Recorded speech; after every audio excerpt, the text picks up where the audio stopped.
Hey everybody, this is Camille Brickhouse and you're listening to Covalent TV.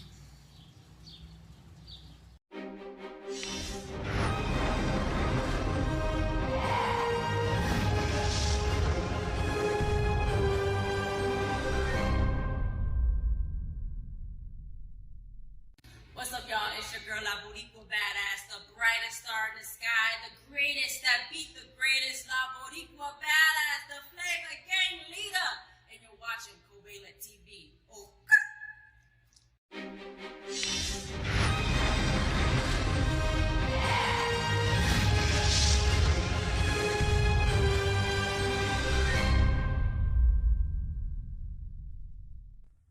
Daryl and Werner, I want to send so much love. I heard about Covalent TV and I wanted to say thank you for, making fans, wrestling fans happy, for the gaming and everything. Like, you guys are amazing. Keep up the good work. And to everybody else out there, thank you for listening and watching Covalent TV. Sending so much love. Stay safe, stay positive, and stay sane. Love you guys. Mwah.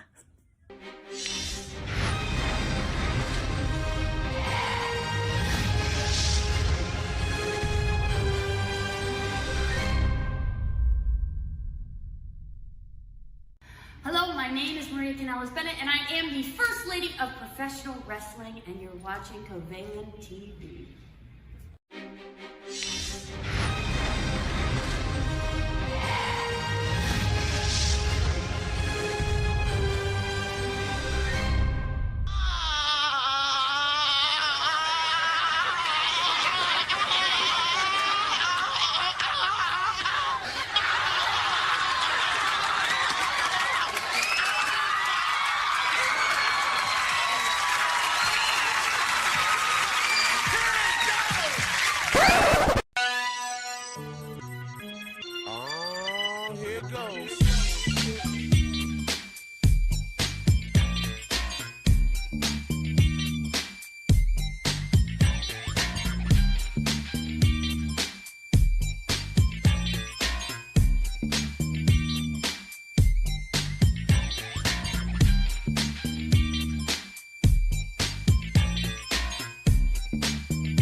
Walked through the desert, saw a couple things near my feet with my cowboy boots on, my cowboy hat and my big belt buckle, and walked all the way into a place called Arlington, Texas, just so we could go all in, ladies and gentlemen. So that means, welcome to your AEW All In Texas.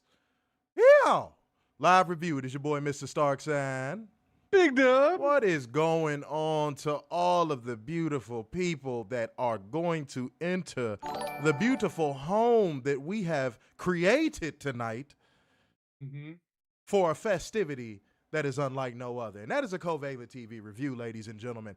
And then I want to get this out the way early. Let me shout this out early, beautiful people, to all of the people that I met out there that show love to the show.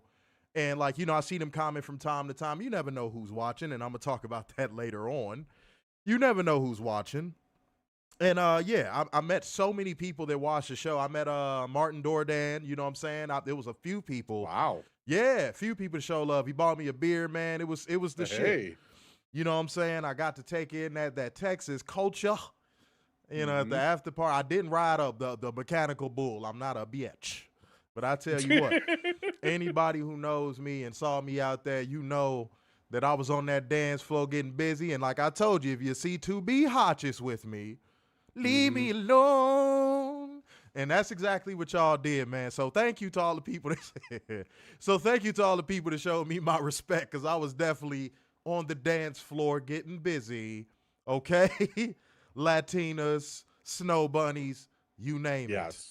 I'm dead ass. I was on that dance floor dancing to Baila, Baila este cumbia. Oh, I was getting it clean in. Yeah, baby.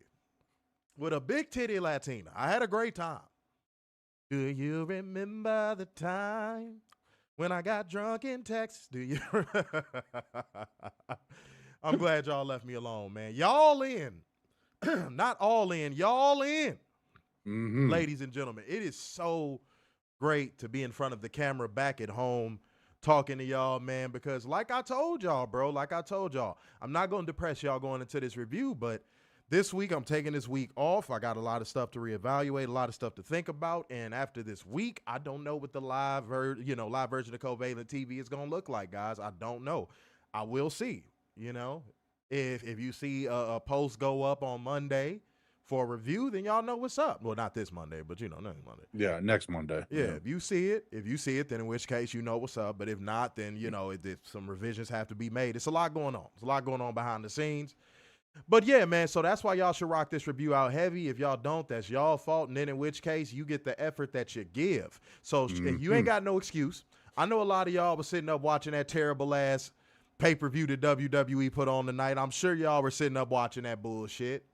I'm sure you simps were sitting up watching All In Women's. Okay? You know what I'm saying? So, yeah, you show love to this review, man. Show heavy love to this review. And thank you, Fuego, for coming through with the Two Schmackaroo Super Chat. And, I meant to shout that out. All right, so shouts out to anybody who is in here showing the necessary support to Covalent TV. And also, I shared this to all platforms. So, again, the excuses are not abundant. The excuses are not abundant. You cannot say, oh, I didn't see it. Oh, I didn't know what was going on. Oh, I was asleep, because y'all be watching that WWE bullshit. Y'all, there ain't no excuses, man. I ain't making no excuses. I'm here. I'm tired. but I'm here, y'all. I am here. Now, y'all know how we do these pay-per-view shows, man. Y'all know how the situation unfolds, and as we get ready to do what we do and how we do it best and doing it well.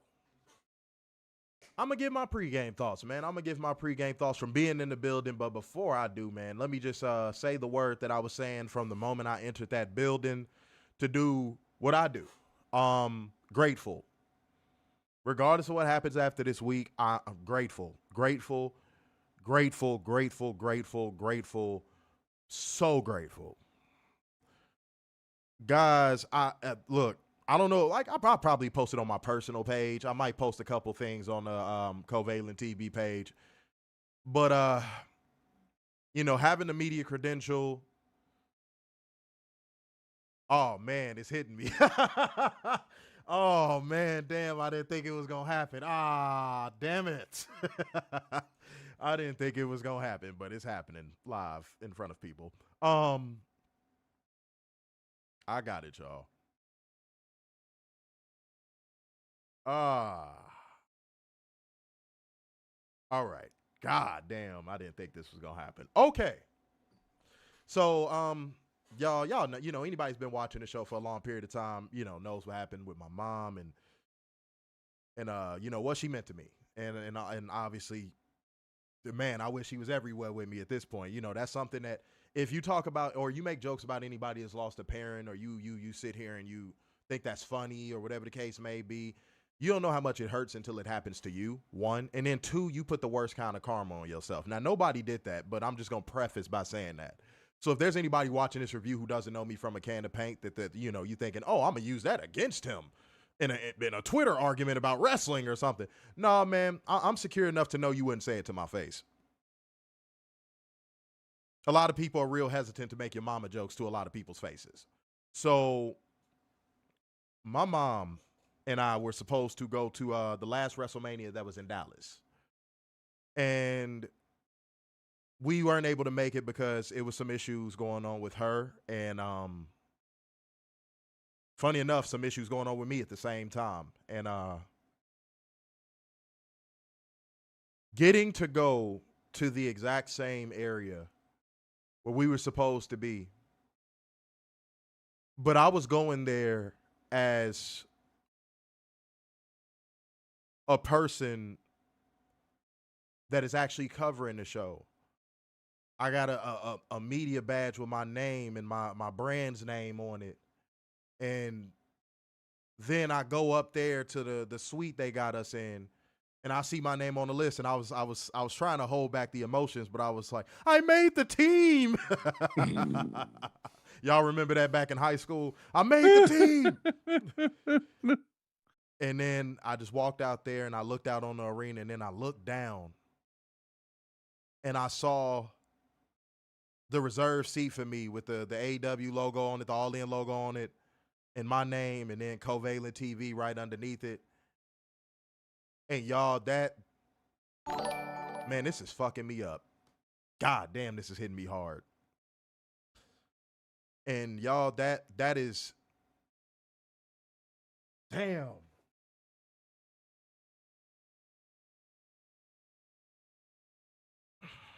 And that is every goddamn thing for the past 6 years I've worked for. And man, when I tell y'all I wish my mama was there to see that, man.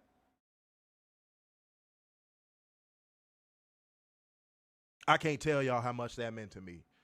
That's why I knew this review was going to be poetic in a way, because I was taking the week off. But, like, again, there's a lot of things I got to think about going forward, and I don't know if the show is going to look the same anymore. And, like, it was like God's timing couldn't be more impeccable. I'm not sure if any of y'all believe in God, but, like, God's timing is, God is on time. I could not get it together for a second when I was there. So whatever the case, I'm, again, grateful. I'm so grateful. I really don't take nothing for granted, guys. I don't, like, if that is another thing I want to say, do not take anything, any blessing you receive for granted. And don't let anyone tell you, I don't care how small the blessing is you receive, don't let anyone tell you your blessing is too little to fucking celebrate. You understand me? If I die tomorrow, I want you to understand whatever blessing you get through your hard work and your effort and your determination, I don't care how small it is. I don't care how small it is. You could get a Tootsie Roll for your fucking efforts. If you worked your ass off for that, you celebrate that fucking Tootsie Roll. Mm-hmm. And all of those fucking ungrateful pieces of shit that were up there with me, because, oh, we've done it so many times, and, oh, they up there complaining about every little thing. Meanwhile, they didn't know they was in the presence of a motherfucker that was just grateful to fucking be there because I worked so goddamn hard to put myself in that position. I don't got no motherfucking Sports Illustrated backing me. I don't got no Clear Channel Radio and no iHeart Radio backing me. I built this shit. And Werner understands that when I say that. Had pages taken away, built them back up. I did that. Didn't nobody fund me. Didn't nobody do none of that. Hell, we weren't even getting donations on this show until like year 4. Mm-hmm. So for me, that moment in itself was huge. That moment in itself, I felt all of my, my fallen ancestors, I felt their hands on my shoulders in that moment. So guys, I'm grateful. I'm grateful, whatever the case may be. If I don't see y'all live or whatever the case may be after, this week, I'm grateful. I love and cherish the opportunity to speak in front of you guys live and entertain everybody. It means the world to me. It really, y'all, whether y'all know it or not, it means the world to me. And I try to put pride into every single performance that I possibly can when I get in front of this camera. Some days it is harder than others, but I give my all to every performance I give in front of this camera. Behind the scenes stuff, news articles, you name it. You name it. And it is a blessing to say that I built something so prominent in this lane that I received validation and acknowledgments from people that are so big in this industry. And the irony of it, it all happened this weekend. Because sometimes God might not be there when you want him, but he always going to be right on time. All you got to do is ask him. All you got to do is say, Lord, give me a sign to keep going. Show me why I should keep going. Don't give up on yourself. Don't give up on what you built. And most importantly, Do not give up on what God has for you, because it is for you. You understand what I'm saying? So yeah, guys, I'm so grateful. I'm so grateful. This is one of the best weekends of my life. I'm gonna be honest. This has been one of the best weekends of my life. And thank you to y'all. I don't want this to sound like some goodbye speech and no shit like that, but like, thank you to y'all. If you have supported the show, you have donated, you have been in here commenting like crazy, you're appreciated. All right? So much love to y'all. Now, enough of the emotional Spanish guitar stuff. Let me give my pregame thoughts on the actual show itself, ladies and gentlemen. AEW All In Texas. AEW All In Texas. Big belts. Belt buckle. Big bada. All one word. Big bada. So, straight up and down like 6 o'clock, y'all, I'm just going to say this off rip. This might piss some people off. Some people might think this is a reach. Some people might go, I don't see it that way. And I'm here to tell you, I don't care. I don't care. This was dramatic, beautiful, ugly art. Let me say that again. This pay-per-view was dramatic, beautiful, ugly art. That is what professional wrestling is supposed to be at its core, ladies and gentlemen. I'm going to get surgical tonight. I ain't got nothing but time, at least as of right now. Until a girl texts me, can I come over? She catching a flight from Texas. I met her on my way to Chicago. Props to you if you know that song, by the way. So,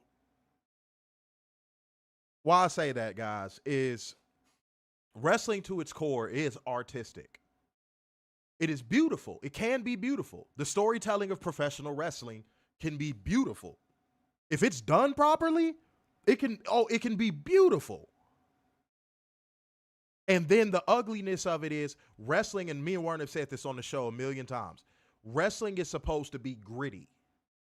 It's supposed to have some dirt on it. It's supposed to have some blood and some snot on it. Maybe even some semen. Who knows? All the body fluids, all of them. It's supposed to that is what wrestling is supposed to be at its core. And then the artistic part of it is this. What the wrestlers do in the ring, what they coordinate, what they plan, how they dress, what does the entrance look like, all of that stuff. By the way, that was something that WWE used to ace at a high level, might I add. Mm-hmm. The art, the entrances, the pageantry, WWE used to be the best, hands down, bar none at that. The sets, the everything. And I feel like AEW, for all the things I just said, that artistic, beautiful ugliness, I feel like they hit all three. I feel like they hit all three. You had the blood, you had the snot, but you also had the beauty, you also had the pageantry. You also had the storytelling. And then, here's what I mean by the ugliness too, ladies and gentlemen. Was this pay-per-view altered to look a different way based on certain circumstances? Absolutely.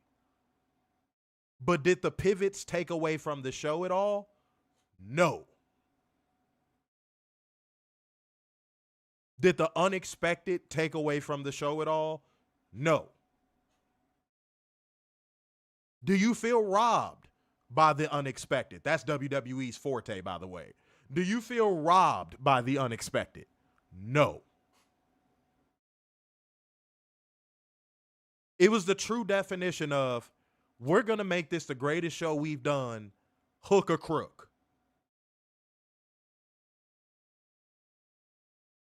Just like how I was talking about a second ago of building this brand and fighting through adversity and fighting through losing pages and all that stuff.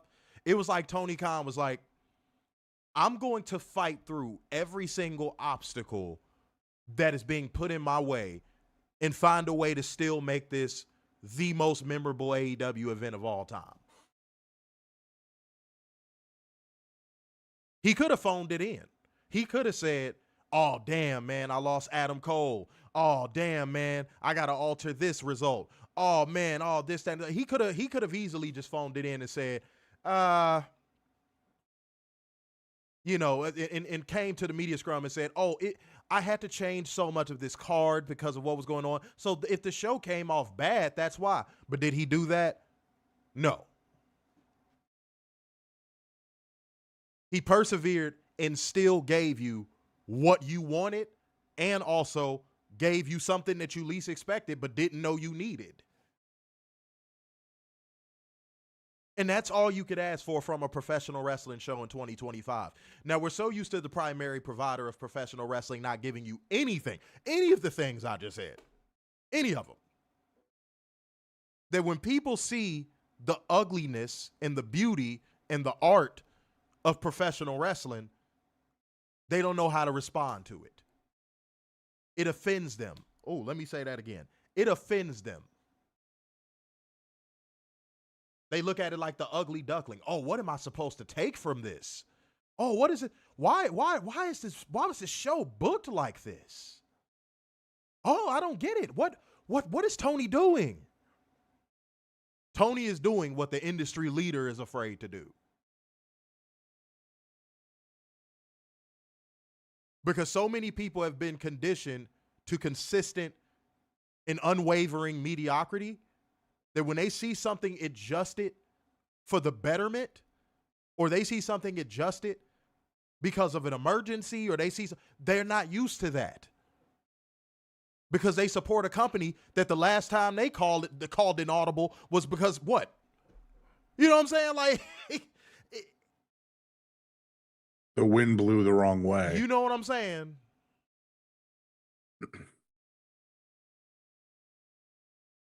So let me be the first to say that in Arlington, Texas, the picture that was painted of professional wrestling, including one thing that I've been saying to y'all since Dynasty,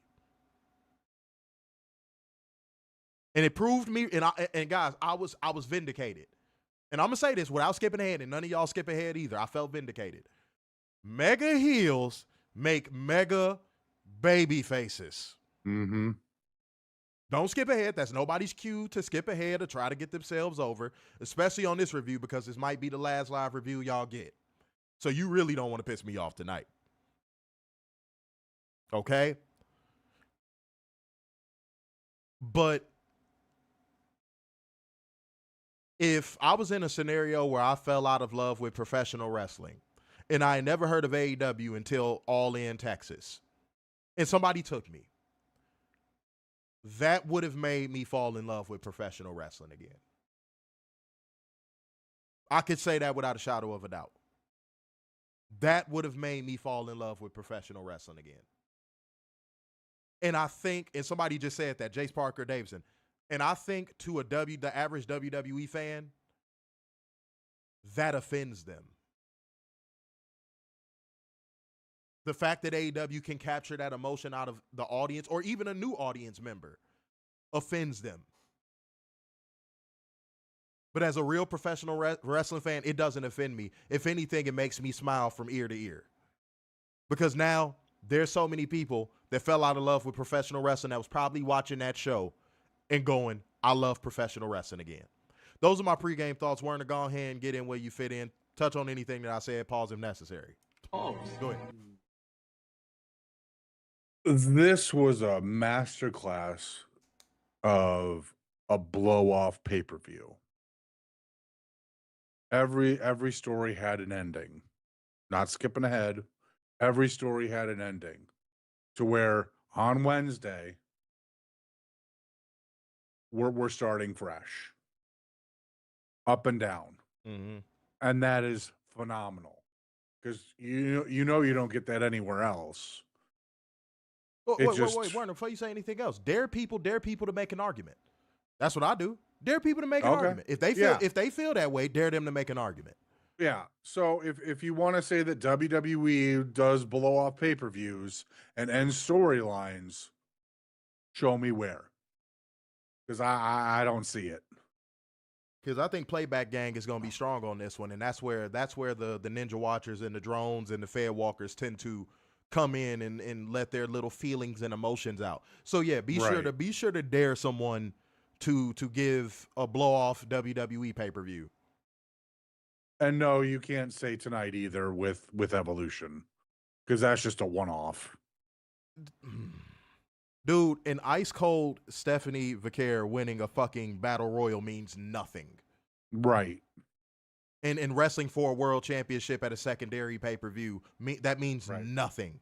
That means nothing.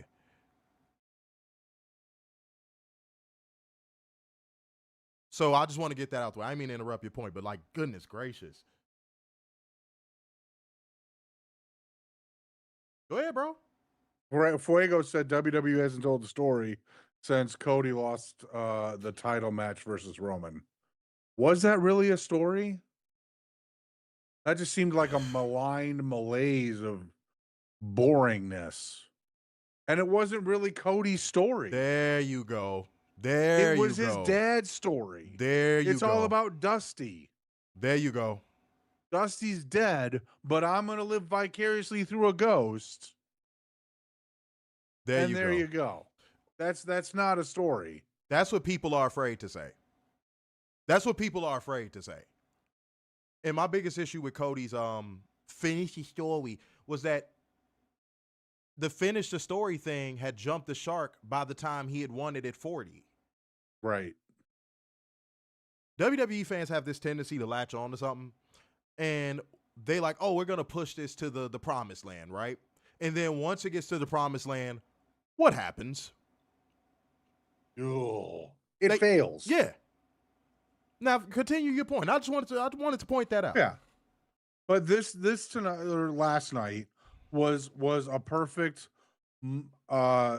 way of showing, hey, there is such thing as ending storylines and starting new ones on your next show on Wednesday. It's not that hard.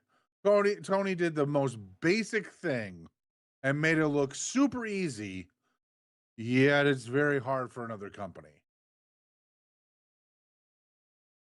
Moving on, this real, if any company could pull off a WrestleMania type show, this felt like WrestleMania. This felt like WrestleMania of the 90s or the Attitude Era or whatever. This is the closest you're going to get to an outside entity of doing a WrestleMania. Mm-hmm. Now, I don't know if All In next year is going to have that same aura, same effect. I don't know. I know last year's didn't. This year's did. But again, this is the closest you're going to get to WrestleMania outside. And every wrestler from top to bottom worked their ass off and didn't go through the fucking motions. And didn't just, oh, well, I'm here. Yay. No, they earned it last night. To make this a beautiful box with a excellent wrapping paper with a bow on top when it comes to this entire thing, this felt like the book of AEW closing. Mm-hmm. Like it was like all of the stories that were written and all of the build up and all of the homegrown stuff, like everything that me and Werner sat through and we questioned decisions, we praised decisions and all this old stuff, all of that got paid off. Yep. All of it. They literally went all in. Yeah. Like, how can you see? That's the shit that I like. Now I'm kicking in. That's the shit that I hate. How can you hate on that? It feels like a new era in AEW now. Yeah, it does. Like they closed the book on like the entire early era of AEW. Mm-hmm. And now they're about to start a new book and write new chapters. That's what, like Werner said, that's what wrestling used to be. Yeah. That's what wrestling used to be. You knew when you flipped the page to a new era. That's why we can say stuff like Attitude Era, New Generation Era, Ruthless Aggression Era. You know what I'm saying? Like, TBS Superstation Era, WCW NWO Era. Like, you can say that because you knew when a chapter was flipped, when a book was closed and a new one was started. Why is AEW not getting the coverage of closing the chapter of the first 6 years of AEW? And I felt so sorry for Tony Khan and Mia Scrum, because basically he had to sit there on that podium and sell that that's what that pay-per-view was. Yeah. He basically had to say, and I'm paraphrasing, basically had to say, this was a culmination of everything that I have spent the last 6 years building. Why did he have to say that? Why was no one in there with enough media literacy to say, hey, Tony, based off of how this event went, do you feel like this is AEW closing a chapter on the first 6 years and opening a new one? Now, somebody might say, you were in that room. Now, guys, I made a mistake. I sat on the inside row of the scrum instead of the outside row where the people handing out the mics were. Guys, I was so fucking exhausted. I'd been there since 1 p.m. Central. I was exhausted. I didn't, my head, and it wasn't even because I didn't want to talk about the pay-per-view or, I thought it sucked or anything like that. Guys, I was just dead fucking exhausted. So, like, I was like, you know what? I'm going to let these goofies have it. The only thing I raised my hand for, if I'm being honest, was Hangman and Tony. And that was only, and again, I said, you know what? I'm going to let it rock. Because, yeah, I was too exhausted. I probably would have asked the question. Y'all would have heard me on the microphone. I would have sounded like Ozzy Osbourne. So, Tony, when you Sharon? Y'all would have been like, what the hell? Sharon! Y'all would have said, what the hell did Daryl just say? What the hell? Is he all right? I would have been slurring my words. Y'all would have been like, he down there sipping on some scissor.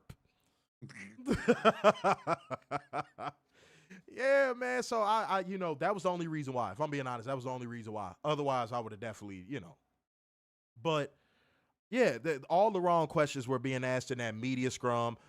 Tony Khan was so proud of that pay-per-view, and he was in a room full of fucking ops, no pun intended.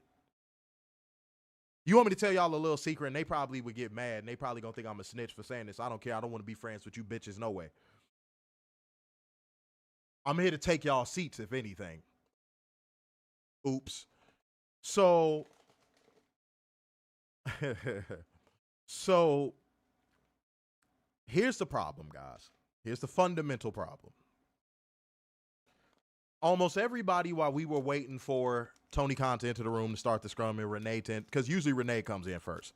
For Renee to come into the room and start the scrum and then Tony comes in. Everybody on their phones. And then they all start talking about what's happening on Saturday night's main event. I found out Seth Rollins had a knee, possibly Achilles injury from the AEW media scrum. Let me say that shit again.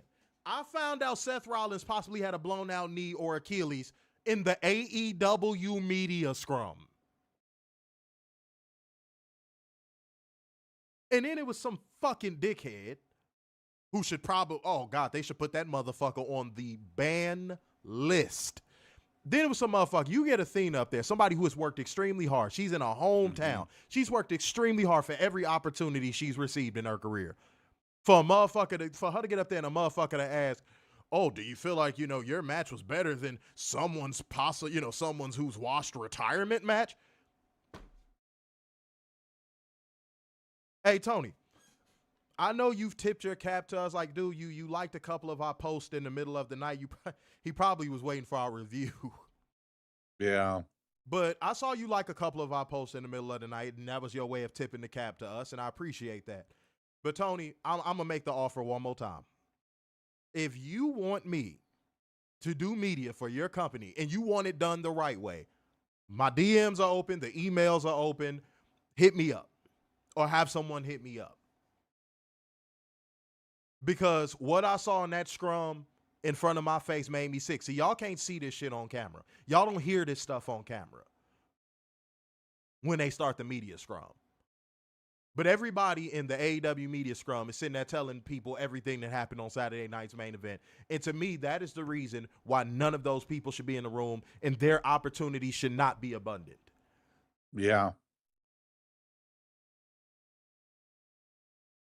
And if you mad at what I'm saying and you were in that room and you feel like, oh, I'm talking crazy, I'm talking reckless, woo, woo, woo, say it when you see me. And another beautiful moment. Oh, I'm finna give y'all all a 411. I love when my presence offends people because I actually come on business. Versace shirt. You know what I'm saying? Red bottom, you know what I'm saying? Red bottom little motherfucking dress shoes on. Cartier watch. Fresh haircut. Top-notch cologne. Smelling like $1 million. That intimidated them because that media shit is so cliquish and I don't care for it. Because I'm going to tell y'all right now, when it comes to this, I'm a fucking dog. I don't give a damn. But what you going to do is if you have an opportunity to help change the landscape of professional wrestling to where it's just not all WWE all the time, and you don't take that opportunity because you a fucking mark or a fanboy, you don't belong in the room. I don't give a fuck who you friends with. I don't care who dick you done bounced on. I don't care whose podcast you done interviewed them on. I don't care who you got backing you. You should not be in the room.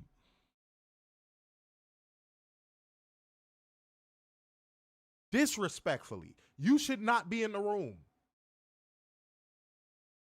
Because you're doing a disservice to professional wrestling media and integrity, and you're doing a disservice to Tony Khan after this man had to sit up on that goddamn podium and sell how great the pay-per-view was to the media.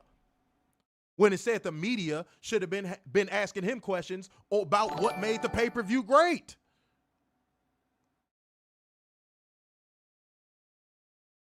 Dude, I'm so sick of the controlled narratives, bro. I am too. Yeah, the fucking dickhead asked Athena about Goldberg.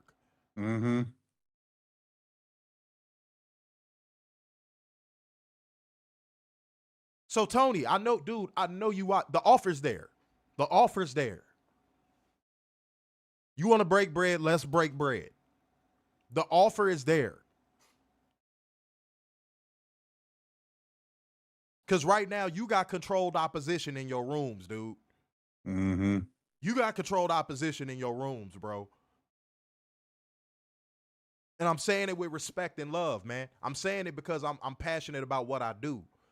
I'm passionate about anything I do. Let me put that in the right context. I'm passionate about anything I do. And it was a disgrace to see the failure of wrestling journalism and integrity in that room because everybody's buddies. All these motherfuckers came there dressed like they was going to a fucking picnic. With the exception of one or two people, and I was one of the two. They come here with these fucking poor material men's warehouse suits. But the funniest moment of all, and you square-headed ugly fuck, if you watching, I don't care. I don't care if one of your little fightful snitches sends this to you. I don't care. But it's funny. All my black people in the room, have y'all seen the movie Juice with Tupac and Omar Epps? You remember the scene where Tupac was looking for Omar Epps after they had that little run in and they get in the elevator? Well, Omar Epps get in the elevator to avoid him. He's like, man, you gonna shoot me in an elevator full of people? And Tupac just pulls the gun out and shoots in the elevator full of people. Tree sap, homie. You know what I look like. You know what I sound like. You know what my platform is. I had the damn credential around my neck. This man was standing right next to me in the elevator. And I mean right next to me in the elevator. That motherfucker looks like a Muppet in real life, by the way. And guys, how many words do you think were spoken by him to me? 0. And again, you can't pull the, oh, you don't know me card. You can't pull that card no more. Because we done already had a phone conversation, homie. You know what my platform is. You know who I am. You see my face. That man didn't say a word to me. He didn't even say what's up or hey. That man had 0 words to say to me. So when next time you see him getting tough Tony with somebody on the internet, ask him the question, would you say that to that person's face? Now, don't get me wrong. I think JD from Toilet Bowl is a dickhead. Don't get me wrong. I think he's a fucking dickhead. But when I see him talking tough Tony to him, dude, stop talking tough Tony to people you know ain't like that. Because you ain't like that either. Because, homie, when you were standing next to me in that elevator, dude, it was like the Tupac and Omar Epstein and Juice. You were standing right next to me, bro. Damn near shoulder to shoulder. You said nothing. You ain't want me to knock that Roblox head off of your fucking shoulders. And please, again, do not pull the I don't know you card. Don't try to big league me, homie. You know exactly who I am. So, again, he knows who to do that with. Call people out for stuff like that. Because you want to know what that's called in the real world? That's called a bully. Call people out for shit like that. You don't got to use my name. You know why? Because even if you did, he still ain't gonna say shit to me. He gonna see me at the next event and just be all smiles and giggles. Or avoid me altogether.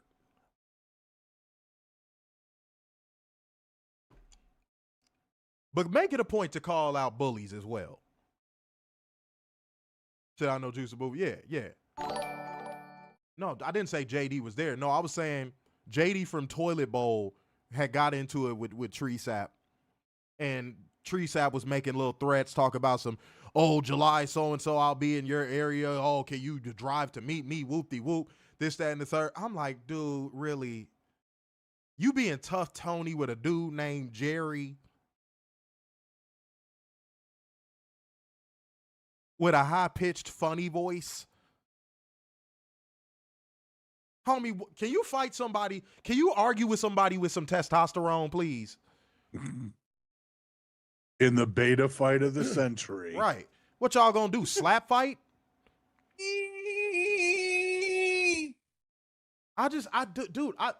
The game needs a cleansing, bro. It does. It really does. Me and Warren have been saying that for years. The game needs a cleansing. Now, if there's anybody going, damn, man, get to the show. Dude, we still within the format of our show. Usually we get into the main show within about an hour. We at 42 minutes. Shut the fuck up. Yeah. But neither of them are about that life. And I sent Werner that. I was like, neither of them are like that. Both of them are pussies. Mm-hmm. Beta fight of the century if it happens, which I doubt it will. He does that. Fuego. He does that to everybody. He does that to everybody. But I marked him out. I told Werner this. I said, man, he sounded like an AT&T customer service rep when he got on that phone with me. It wasn't none of that spiciness when he got on the phone with me. Because I told him, Royal Rumble. He could tell you I said it. Royal Rumble. I said, hey, bro, run me the fade. And you want to know what I wanted to run the fade on him for? I'm like, dude, I do not like the way you talk to people. You always got some slick shit to say. You always talking tough Tony. Cut that shit out. You not like that. That was the basis of me calling him out for a fade. I'm like, dude, you not like that. Y'all, whoever was sitting in here for that review when I called him out, you remember. I'm like, bro, I don't know if you playing with your nose or what have you, allegedly, because you ain't finna sue me, you little bitch ass. Allegedly. I don't know if you playing with your nose, allegedly. I don't know what you got going on, homie, but that tough Tony shit with people you know you can beat, that's corny. Michael Jordan, when he played basketball, went against the greats. Homie, that's like Michael Jordan walking up to Greg Ostertag going, I own you. Duh. Mm. One's Greg Ostertag and one is fucking Michael Jordan. Boy, stop picking battles with people you know you could do. This is why I wanted to run the fade with you to begin with, dog. You gonna piss me off. This is why I wanted to run the fade with you to begin with. Now, I ain't gonna fight you over no JD. Fuck him. But like, dude, stop talking slick to people, bro. You might be the man to yourself and your mind in the professional wrestling world, but in real life, dude, you're a fucking nobody. I'm the man in my city. I could go wherever I want in my city. Can you? And I made it in one of the hardest cities to make it in. I could go anywhere in my city. I'm good anywhere in my city. I'm taken care of anywhere in my city. Again, can you say the same? This wrestling shit is love to me. This is a passion project. I love this. But in real life, homie, you don't want to start talking real life, homie. You don't. You don't want to compare my real life to your real life, dog. Bro. But yeah, he's a dweeb. He's a fucking weenie. The dude's a fucking weenie. That's why I got on this case to begin with. Stop acting like a fucking tough guy. You not like that, bro.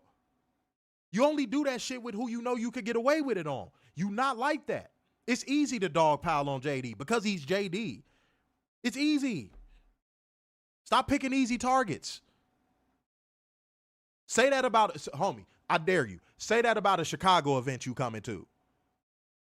Say that to me. Say that to me about a Chicago event you coming to. Oh, I'll be in your city. Can you drive 3 miles to see? Yep. Sure can. AEW gonna be at the Aragon Ballroom, homie. That's on the north side, but I could get there. Say that about me. Say, oh, I'll be at the Aragon Ballroom. Can you meet me there? Motherfucker, I'll be there with bells on. See, but you don't want that. You don't want that. You Minecraft-looking motherfucker. Jesus Christ. Dude, I can't stand that bullshit. I can't stand the bitch-assness, the Fed walker-in, all of that. I can't stand it. Professional wrestling media needs to be purged. Mm-hmm.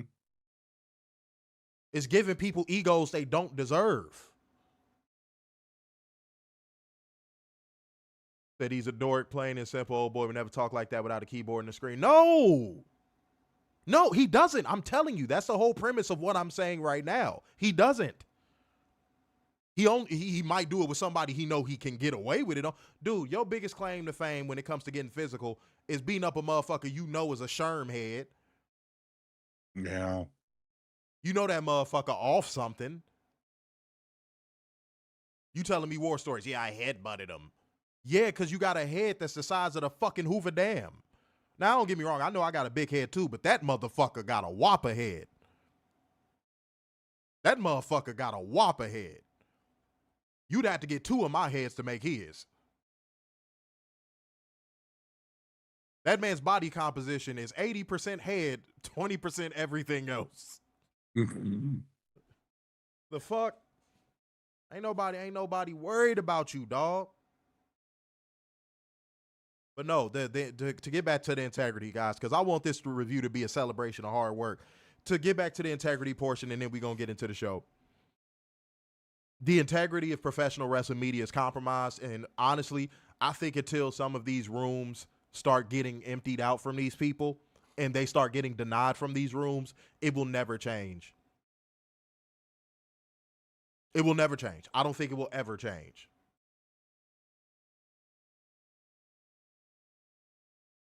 And you could tell it's a room full of people that have built their entire identities off of professional wrestling. And they think because they got a couple friends within it in high places that they're, oh my God, they mean so much to the world. And they don't. And they don't. So, guys, again, that's why I'm saying whatever the case after this week coming up and, whatever happens next week, if we not going live no more or, or the show looks different or whatever the case may be, I need y'all to make sure to hold up the standard that we set. Mm-hmm. That somebody might say, oh, you guys are needed. Why would you leave? Why would you leave? because I've been saying for the past 2 years, y'all not like truly this show will not be appreciated until it's gone. The entertainment value, the education, it will not be appreciated until it's gone. So many people are going to stumble upon the archives and be like, damn, bro, why wasn't this show signal boosted more? And then I'm going to turn around and I'm going to look right at the person asking that question and going, there you go. You. Mm-hmm. You could have signal boosted it. All right, let me read these super chats. You know what I'm saying? I appreciate all love, man. Y'all was sitting through hella love. Keep the love coming, man. Because, again, there will be no shows this upcoming week. And, yeah, so we'll and I don't know what next week is going to look like. So, yeah, guys, please, if you can, send through all of your donations tonight. Make it happen tonight specifically. Get that done. And even if you can't tonight, send through the Cash App. I tell y'all all the time, the Cash App works even when we're not live. I promise.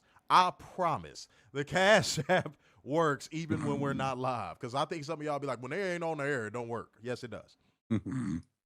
Yes, it does. Okay? I didn't say that. So I said, damn, this is your last year. I didn't say that. I just said I don't know how it's going to look. I mean, maybe. I don't know. I gotta figure it out. Adrian said, why is JD even... Oh, yeah, I read that already. Yeah, no. But thank you for the 5 schmackaroos. And then you had said, oh, yep, read that one too. Okay, cool. Damn, I covered most of them.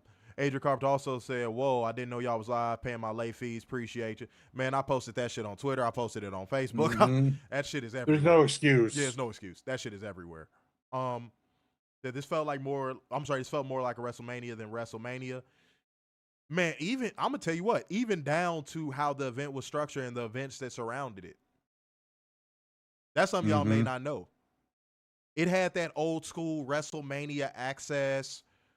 You know what I'm saying? Like, it had that feel. Like, if you were there, you know what I'm talking about. It had that old school WrestleMania feeling where, like, it was something to do the entire week from what I was told. Because I didn't get there until day of the show, but from what I was told, there was something to do from, like, Thursday until the event. And that's how WrestleMania used to be. And somebody's like, oh, it's still that way. But it don't got the same feeling. It don't feel like it's for fans. It feels like a money grab.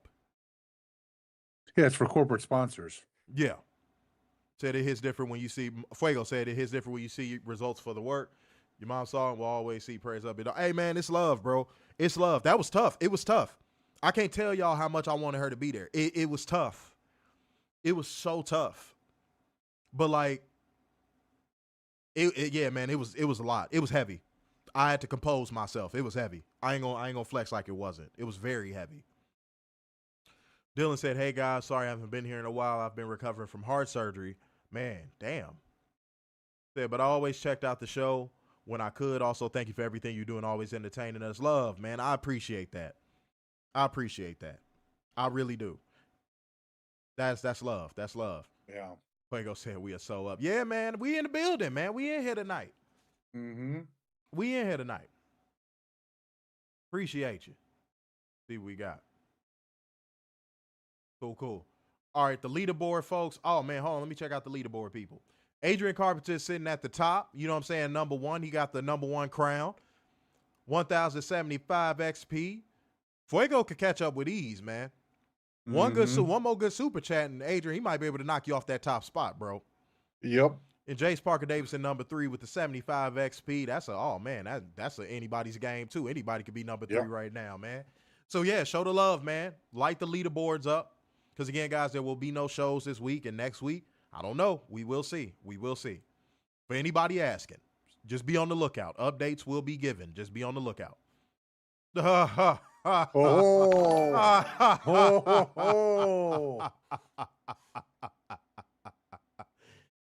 didn't do it, but, it's a nice sentiment. Oh, man. Almost. He said, sit down. They oh, he did. He trying to come for the throne, man. Oh, man. Goodness gracious me. Yeah, if this is the stream to light up, this is the stream to light up. I'm probably going to give y'all as much of this good work as I possibly can. But I ain't gonna lie, I'm looking forward to this break so much. But yeah, y'all. I work really hard on this shit. So I'm like, dog, I need this. Yeah. So guys, light it up, man. Get it popping in this bitch. I hate that AJ Lee ruined light it up for me because that's all I hear in my head when I say light it up.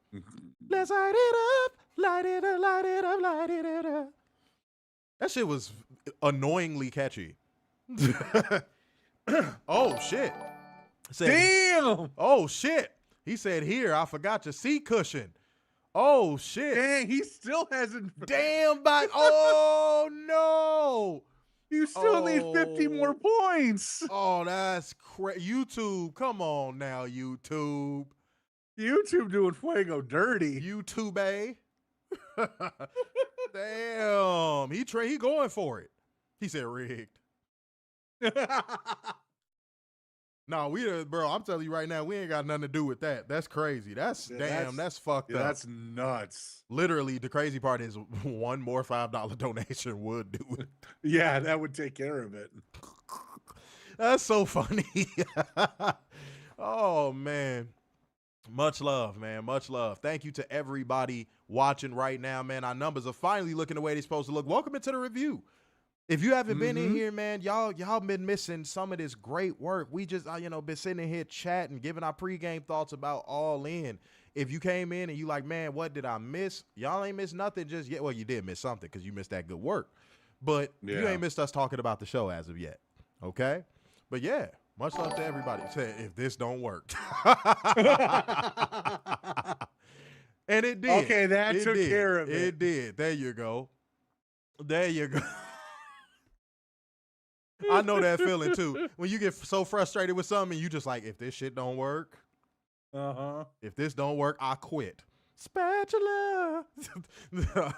I fucking quit. I fucking quit. I know that feeling all too well. Much love. But yeah, guys, lock in, dude. Lock in. Y'all gonna want to watch the first hour of this stream. We still under an hour, but y'all gonna want to watch all the stuff we talked about at the beginning. Because it is so important, man. We had to paint the picture before we got into this review because we don't like doing sterile reviews. Right. If it is one thing I hate more than anything as a viewer, back when I used to watch reviews, I hate sterile ass, hi guys, I am, oh shit. Oh, wait a minute.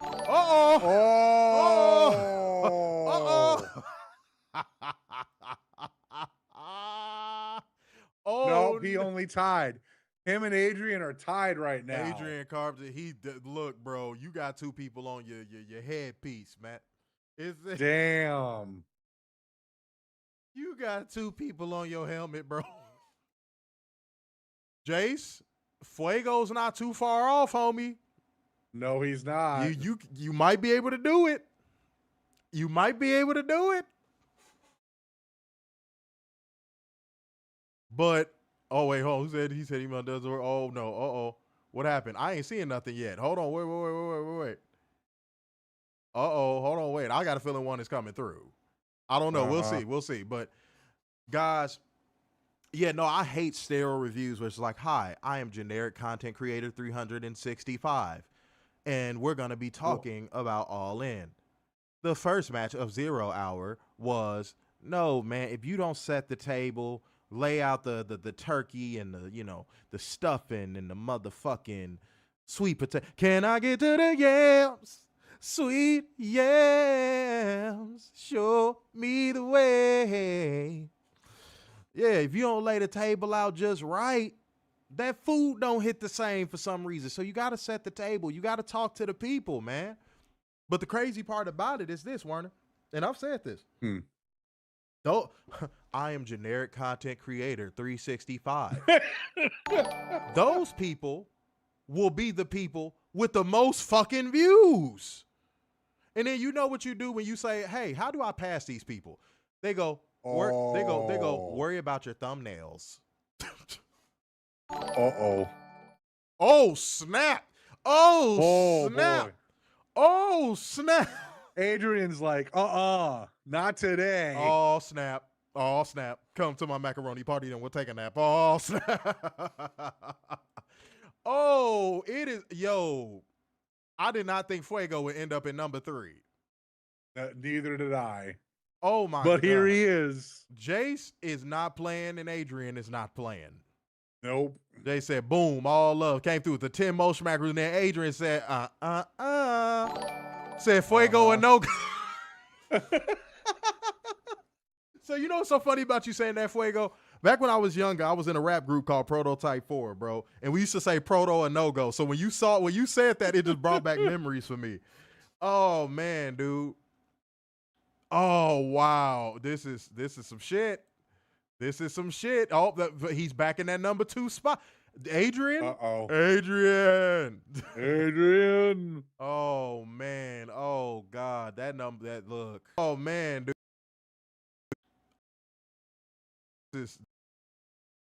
This is some that number 2. Uh-oh. Oh, man. What does it take? 2 is not a winner, and 3 nobody remembers. Damn, said Gauntlet. Oh, wait, hold on. Lost Werner, y'all. Hold on. I know this. I'm right here. Hold on. I'm right here. I know this stream did not. Everything's Werner, everything's good. Can you hear me? I hear you. Everything's blue. I swear. No red. No red. Okay, so the stream just came back, and people just heard you doing that like a little biatch. Just so you know. Said no red. No red. No red. Werner, it sounded like you had your bussy fully spread when you said that. You said no red. Are we still live on everything, y'all? Are we still live on everything? Somebody let me know if we're still live on everything. Thank you, Mama Probably Ducky have to Hugs. start another stream on Twitter. Thank you, Mama Ducky Hug. Said, when is the best there we Ruby go. Soho coming back? Yeah, well, you know, we don't know. She's training right now, though. Mm-hmm. Said, drop the demo. Oh, man, I got so many records in the archives, man. I don't know. I'm a stickler about my art. I barely let people listen to my shit because, you know, I ain't going to tell y'all what I do. Check him out on Spotify. He's got stuff on Spotify. Yeah, but Werner's heard one of my songs, and yeah. Yeah, isn't that on Spotify still? Oh, Backstabbers ain't on Spotify. I never put that up. Oh, I thought you did. No, nope. Yeah, no, but yeah, he heard that and he immediately responded back, and I was like, "What the fuck?" Mm-hmm. Yeah. Mm-hmm. So let me see what we got. Said stream was janky, but yeah, no, it went janky for 1 second. I saw it. I was like, "What the fuck?" Normally in the middle of the night, that's when your internet gets the jankiest. Anybody else ever noticed that? Like, I'll be watching YouTube in the middle of the night, and my internet will be like, and I'm like, what? Yeah. Like, wait, what? What was that about? We got 200 on the twits. Oh, so we are still live on the Twits. Yes. Good. Shouts out to all the people watching live on the Twits, man. Appreciate y'all. If you have been watching, you know we've been spitting that hot fire and that good work. I'm live from the desert in the daytime, even though it's the middle of the night. Don't judge me. I'm in Texas on another planet. All right? Let me see what we got. Said I got old music on Reverberation. I feel you. Yeah, man.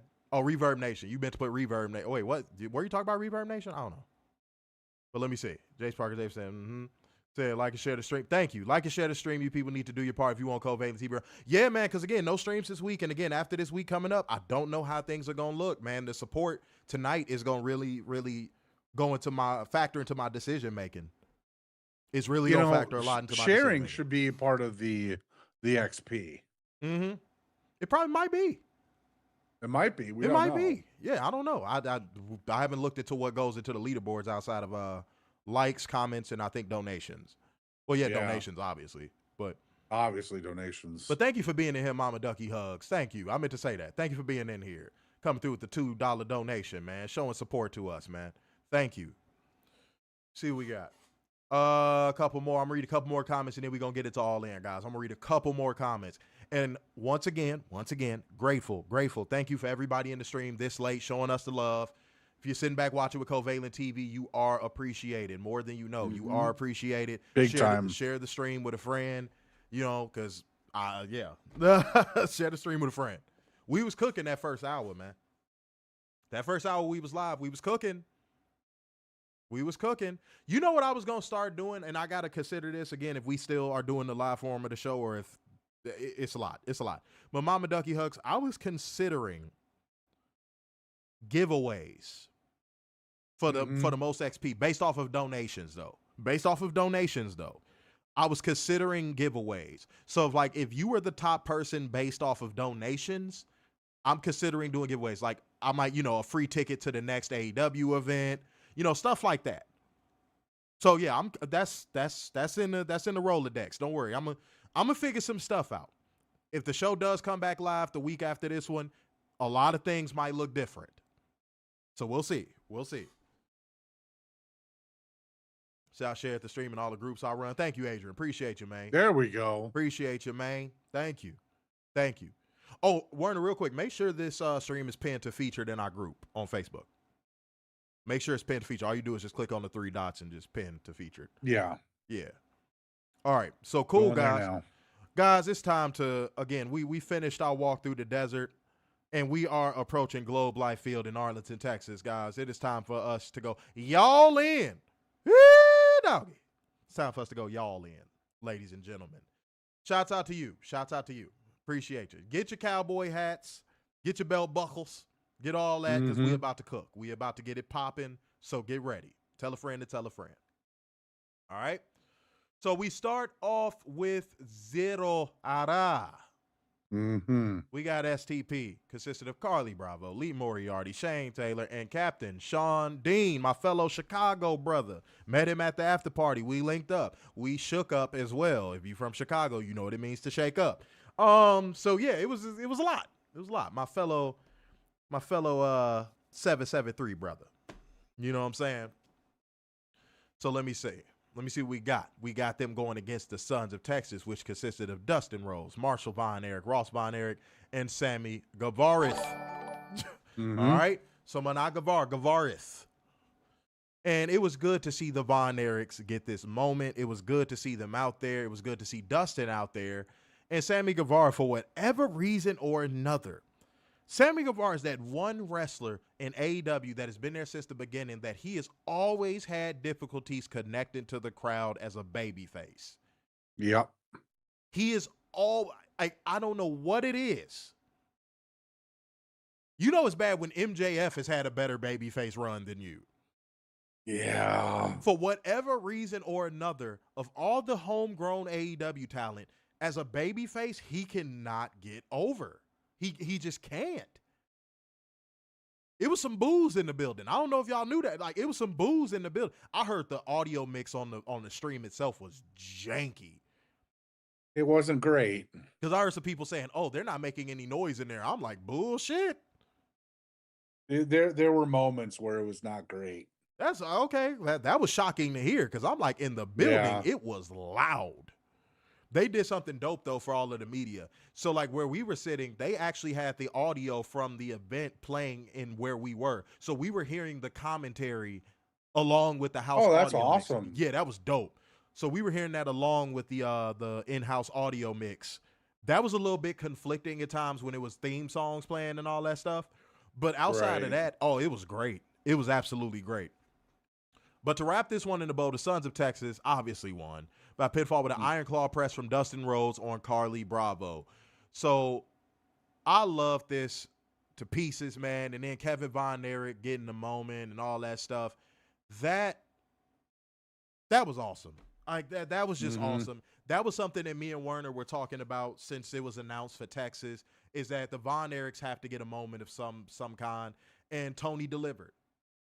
And I think y'all gonna hear me saying that a lot on this review. Tony delivered. So yeah, that was a good feel-good moment, a great little feel-good way to kick off the show. I have no problem with that. Werner, give your thoughts. I thought this was a great feel-good match to start off the show. I just, from start to finish, great feel-good. I mean, there wasn't much botches. The only real sour part of this show for this match was Sammy not connecting. I don't know what it is that people are just like, boo! And it's you suck! And it's not even like a heel heat boo. It's like go away heat. Yeah. He's got X-Pac heat for no reason. Yeah, he has go away heat. Whether y'all know it or not, because I don't know how many AEW events you guys go to, but like, yeah, any event where he's performed, he gets go away heat. Mm-hmm. Like, they don't even care enough to chant stuff at him. They just boo. Like, when his music hits, people groan. I'm not even kidding. When his music hits, people groan. Drummer Gavora. Yeah, as soon as they hear that, people are like, oh. And then you hear boo. It's not even a passionate boo. It's just like boo, boo, like a lazy ghost. Sammy could run in right now on the top babyface to help him, and he would still get booed. Yeah, he just does not get good babyface reactions. No. But outside of Kid 93, and I think that's a new commenter. I can't be sure, but I think that's a new commenter. Said it's because Sammy Guevara is looked at as a douchebag, especially after that Mercedes Moné comment he made years ago and all of the allegations he has faced over the years. Keep him heel. You know what? I don't disagree with that, but like all of the stuff that he said and all of the stuff that he did, he does come off as very, I'm just going to say it. He comes off very like, okay. You know that one person that you used to be friends with, and I say used to be on purpose, that you used to be friends with, that like every time, this for the fellas, by the way, that every time y'all around some women, he immediately gets on some super horny shit, and you like, dude, calm down. Yeah. Like, he's saying inappropriate shit. He touching women inappropriately. Like, the dude that every time you go somewhere with him, you like, dude, you finna get us kicked out. Yeah. That's the energy he gives me. And he finally found a woman that likes that, and then now they're married and they have kids. Mm-hmm. Like, he finally settled down with a woman that's just as horny as he is. You know what I'm saying? There's somebody for everybody. Yeah. So, yeah, maybe she's just as horny as he is, and that's what made them hit it off. But, yeah, that one person that you just cannot take nowhere. Like, just always on some overly horny shit. Like, dude, relax. I'm talking about the moment y'all walk through the door of the damn club. This motherfucker get you in situations where you think you finna have to fight outside the club. You like, man, why you had to go touch that dude girl, man? Now we got to get into a fucking fight.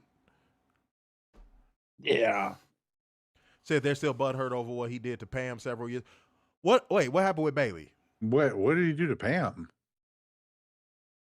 And because I think you're talking about Bailey. And by the way, Steve, that calling wrestlers by their real name shit. Come on. That's that. Yeah. That's, yeah. Come on. No. That ain't it. No. Said, oh, his ex-fiance. I'm like, oh, okay. I was finna say, like, if you doing that with Bailey, I was finna be like, don't do that. That's corny. Yeah. Yeah, no, I don't. Oh, right. Oh, but you know the old saying too. Here's another old saying. I'm giving the game up tonight. You know the other old saying. I'm sure y'all all know this one. You lose them how you get them. Yeah. You lose them how you get them. Sammy, I hope you know that, bro. Man to man. Man to man. You lose them how you get them, bro. All right? Because you a young fella. I'm giving you the game. You gonna lose that bitch how you got her. You gonna lose her how you got her. She gonna jump on some other dick, and you gonna be hurt. You gonna be, homie. You gonna be hurt. You ain't gonna never want to hurt another woman again in your life. That pain that girl gonna make you feel when she fuck on another wrestler, woo, Mm-hmm. that shit gonna hurt. Ooh wee.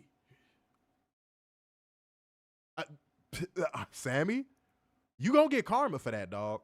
How you did your ex-wife, bro? That karma's coming, dog. You might think kids is gonna keep you from that karma. No. If anything, that karma might transfer to your kids. And if you offended by what I'm saying, homie, you see me in person at an event or something, say something. But I'm giving you the game. This is real talk. Anybody, dude, if you watching the stream, anybody in this comment section to tell you, anybody over the age, I would even say the age of 35 will tell you this. You lose them how you get them. And that karma that you got coming your way, it might not even hit you. It might hit your children. It might hit them in the form of the relationships they get into later on in life. All right? So stop playing that dangerous game, dog. Stop playing that dangerous game, dude. Outside of Kid 93 said, lol. I actually can relate to what you said. Sammy reminds me of a friend I used to have that was a dick everywhere. I took him to. Nobody liked him. I even had a falling out with him too. Yeah, bro. I got a family member like that. I try to bring him along, take him into the same rooms that only I can get into. And every time he gets into these rooms, he makes a ass of himself. And I'm like, dog, this is why I don't fucking take you nowhere. Every time I take you somewhere that's different than what you're used to, you immediately start fucking crashing out. Like, dude, if you feel out of your depths, just walk up to me and say, hey, man, I feel out of my depths. We family. But to just like be an asshole and make a scene and be all dramatic and start criticizing everything and gone somewhere, bro. Then you get mad because you get rejected by 1 or 2 women. And it's like, bro, that come with the territory. I'm a handsome ass dude and I get rejected by bitches. It's typically bitches that I wasn't even looking at to begin with, but it's always the bitches I don't even want. They're like, no, thank you. I'm like, what? What? I wasn't, bitch, I was going to the refrigerator. What? What are you talking about? No, thank you. I got a boyfriend. Did I say something to you? Bitch, I was finna ask you where the bathrooms were. I still have a boyfriend. Yeah, like, typically when I do get rejected, it's by the women I don't want. I call that handsome man's privilege. I ain't gonna lie. I call that handsome man's privilege. Like, you always get rejected by the bitches that you ain't even have on your radar. It's kind of funny. But yeah, that was a little humble brag right there. Said, yeah, proposing to her on TV and then that is nasty work. I forgot he did that on TV. He did do that on TV, didn't he? Oh, yeah. Oh. Everyone chanted, she said yes. Oh, no. I forgot about that. Oh, shit. Steve Butler said, I saw Sammy and Ty at Square Circle Expo while he was still with Pam and they were arm in arm. I got a story of my own that maybe someday I will tell when this is like way into the future. But like, yeah, it's a story that I can tell. Werner knows the story. Yeah. Yeah. It's a story I can tell that y'all would be like, what? And I'd be like, uh-huh. Let me see what we got. Said, I know dudes like that who couldn't get any ass at all. Man, you know what's up. You know what's up. All right, cool. Like gang, comment gang, share gang, donation gang, show the necessary love. Continue to show the necessary love if you're already doing it. Guys, we are giving y'all the good work, man. We are up on the late night creep. Late night with Covalent TV is always the get down. You know what I'm saying? Yes. Bang, bang. That was a weird bang, time to get a head bang, itch. bang. Jesus Christ in heaven. Wanted to talk to the people while I figure my life out. Alrighty, up next we have Big Boom AJ with Big Justice and the Rizzler, with Hologram, Kyle O'Reilly, our sexual Lord and Savior, Tomohiro Ishii, taking on the Don Callis family of Lance Archer, Hechicero, Trent Beretta, and Rocky Romero. I guess this was supposed to be the comedy match of the night, just to get it in. You could count on those one, like at least one, one of those on every AEW Zero. One of those, yeah. Yeah. I mean, it was just one big cluster. Hey, let's be funny here, and here. Yeah, it started to jump the shark. Yeah. It definitely did. The wrestling, when it took place, the wrestling was good. Right. Yeah, when the wrestling actually took place, it was fine. But like, yeah, the comedy spots. To me, it felt like it overshadowed Mm-hmm. a little.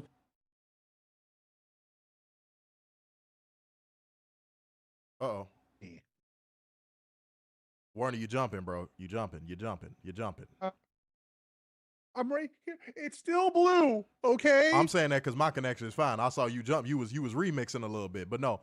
Guys, I went to I ain't gonna lie, they had catered food for us. I ain't gonna lie. I went and grabbed me some burgers and some hot dogs. They had a TV right there, so I was still watching it. But like I was grabbing my food. Bro, they had a strawberry parfait.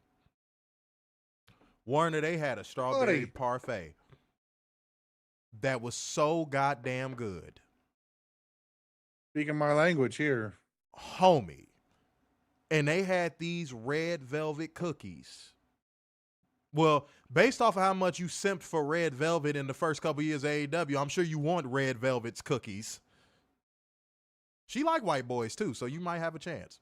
I have a chance. That's right. He's like, Red Velvet, call me even though you don't have my number. Yeah, man. Oh yeah, it was a little freezy bips, but we back. I don't know what's going on because Warner froze up that time. The connection was fine. That was kind of weird. But yeah, let's keep rolling, y'all. So yeah, the little comedy spots were like, I was like, but outside of that. Yeah, the wrestling was fine, but here's a problem. I've identified a fundamental problem, ladies and gentlemen. Uh-oh. How the fuck I don't even know how old he is, but he looks like he's about 12. How the fuck does a 12-year-old kid do a better spear than Jey Uso? How the fuck does a 12-year... Oh, all the Fed walkers that were in that media booth with me turned around when I said that out loud. Oh, they looked at me with, they gave me the... You got all the anger, didn't you? Ooh, they gave me the stank eye when I said that. Oh, they didn't like that. They did not like when I said that. A couple of them turned around like, who's this guy talking bad about my W? But I'm being serious, guys. Like, how does that happen? Warner, that was a serious question. I don't know. I really don't know. How does that happen? It makes you wonder who's coaching the kid. Yeah, I got to get to the bottom of that. So go ahead. He is 12.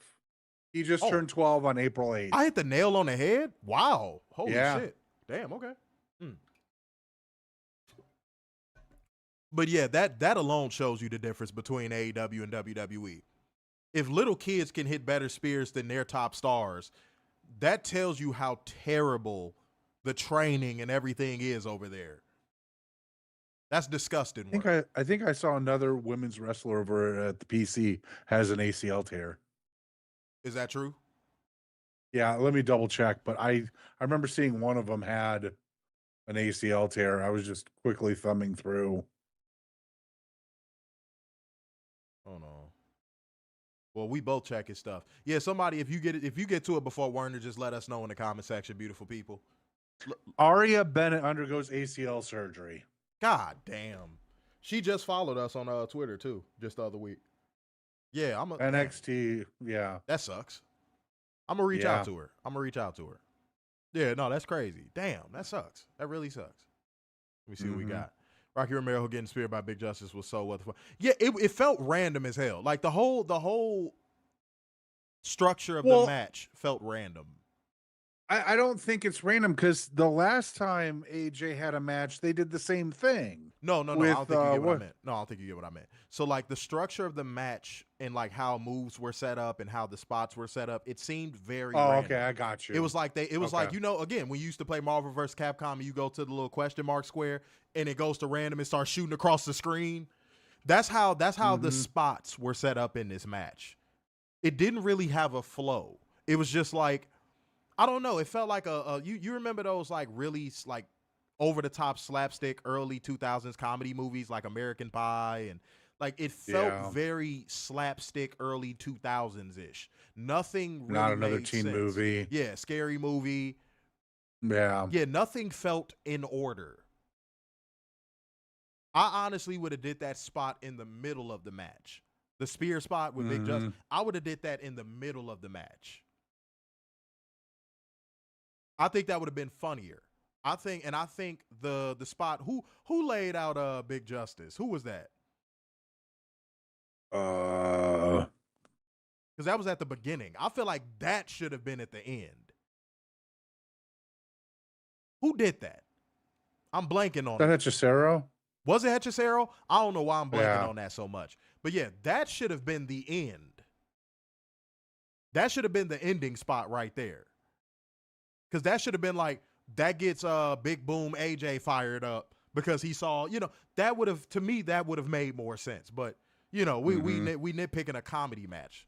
That's how great this show was. That's how great this show was. Right. We're nitpicking a comedy match. Yeah, so shouts out to them, man. But yeah, I don't know. Yeah, that's a good word, Jace. It felt very disjointed. Mm-hmm. It was Trent. Okay, that's what I thought. Yeah, it was Trent. Trent. Oh, it was Trent. Okay. Yeah. That spot should have been saved for the end of the match. I feel like that would have gotten a bigger reaction at the end. Right. So yeah. But go ahead and give the winner up. Or did you do that already? All right, so AJ laid out Rocky Romero with a power boom for the win. So the winners were Big Boom AJ, Hologram, Kyle O'Reilly, our sexual lord and savior Tomohiro Ishii, defeating Lance Archer, Hechicero, Trent Beretta, and Rocky Romero. Well, there you have it, ladies and gentlemen. There you have it. Here's my thing. I don't care if he's heel or face. Going forward, Rocky should be getting shit for getting a spear from a 12-year-old. Period. Repeat it again, Werner. Drive that point home. I want to hear your elaboration on this. No matter what, whether he's heel or face, Rocky Romero should be getting shit for taking a spear from a 12-year-old. Like, that should be like kayfabe 101 right there. You got speared by a 12-year-old. Yeah. Like, so they don't take him seriously. Oh, I can beat Rocky Romero. He got speared by a 12-year-old. You want to say 12-year-old one more time? 12-year-old. What the fuck? You goofy now? What the fuck was that? Gosh, Mickey. Oh, Jesus, your ass sounded like this. Hold on. I had to play the sadness song. Oh. Goodness gracious. Let's keep it rolling, beautiful people. Tell a friend, and we alive right now. Share the stream. Because guess what? This is going to be the only thing y'all going to have to consume this week. Yep. So Playback Gang, y'all do y'all part as well. The Cash App will be working, Playback Gang. I'm talking to you, whoever you are, watching on Playback Gang. The Cash App will be working. Apparently, everyone's afraid to take the number one spot from Adrian away. And Werner is afraid of Tatanka. Why would I be afraid of Tatanka? Because you don't like Native Americans. That's not true. Yes, it is. I love lacrosse. It's a great sport. Werner asks for TP for his bunghole all the time. All right? See, Werner was the one who tried to take out the Native Americans originally by flooding by flooding them with poisonous mayonnaise. That is not true whatsoever. Werner brought through tampered with mayonnaise. And yep, y'all know the rest. The rest is history. But no, shouts out to all the Native Americans, man. I love Native Americans. Great people. Yeah, they're cool. Yeah, shouts out to them. Every time I get the chance to talk to one, I just sit down and just soak up game. Listen. Yeah, especially the older ones. So yeah, shouts out to the Native Americans out there. It's all jokes. All right. Much love. All right, let's keep it rolling. We got Fitter going against the Outrunners, Truth Magnum and Turbo Floyd. And Truth Magnum and Turbo Floyd was dressed like two giant tan Marlboro packs. I was like, what the fuck is going on in goddamn Arlington, Texas right now? Why were they dressed like Marlboro packs?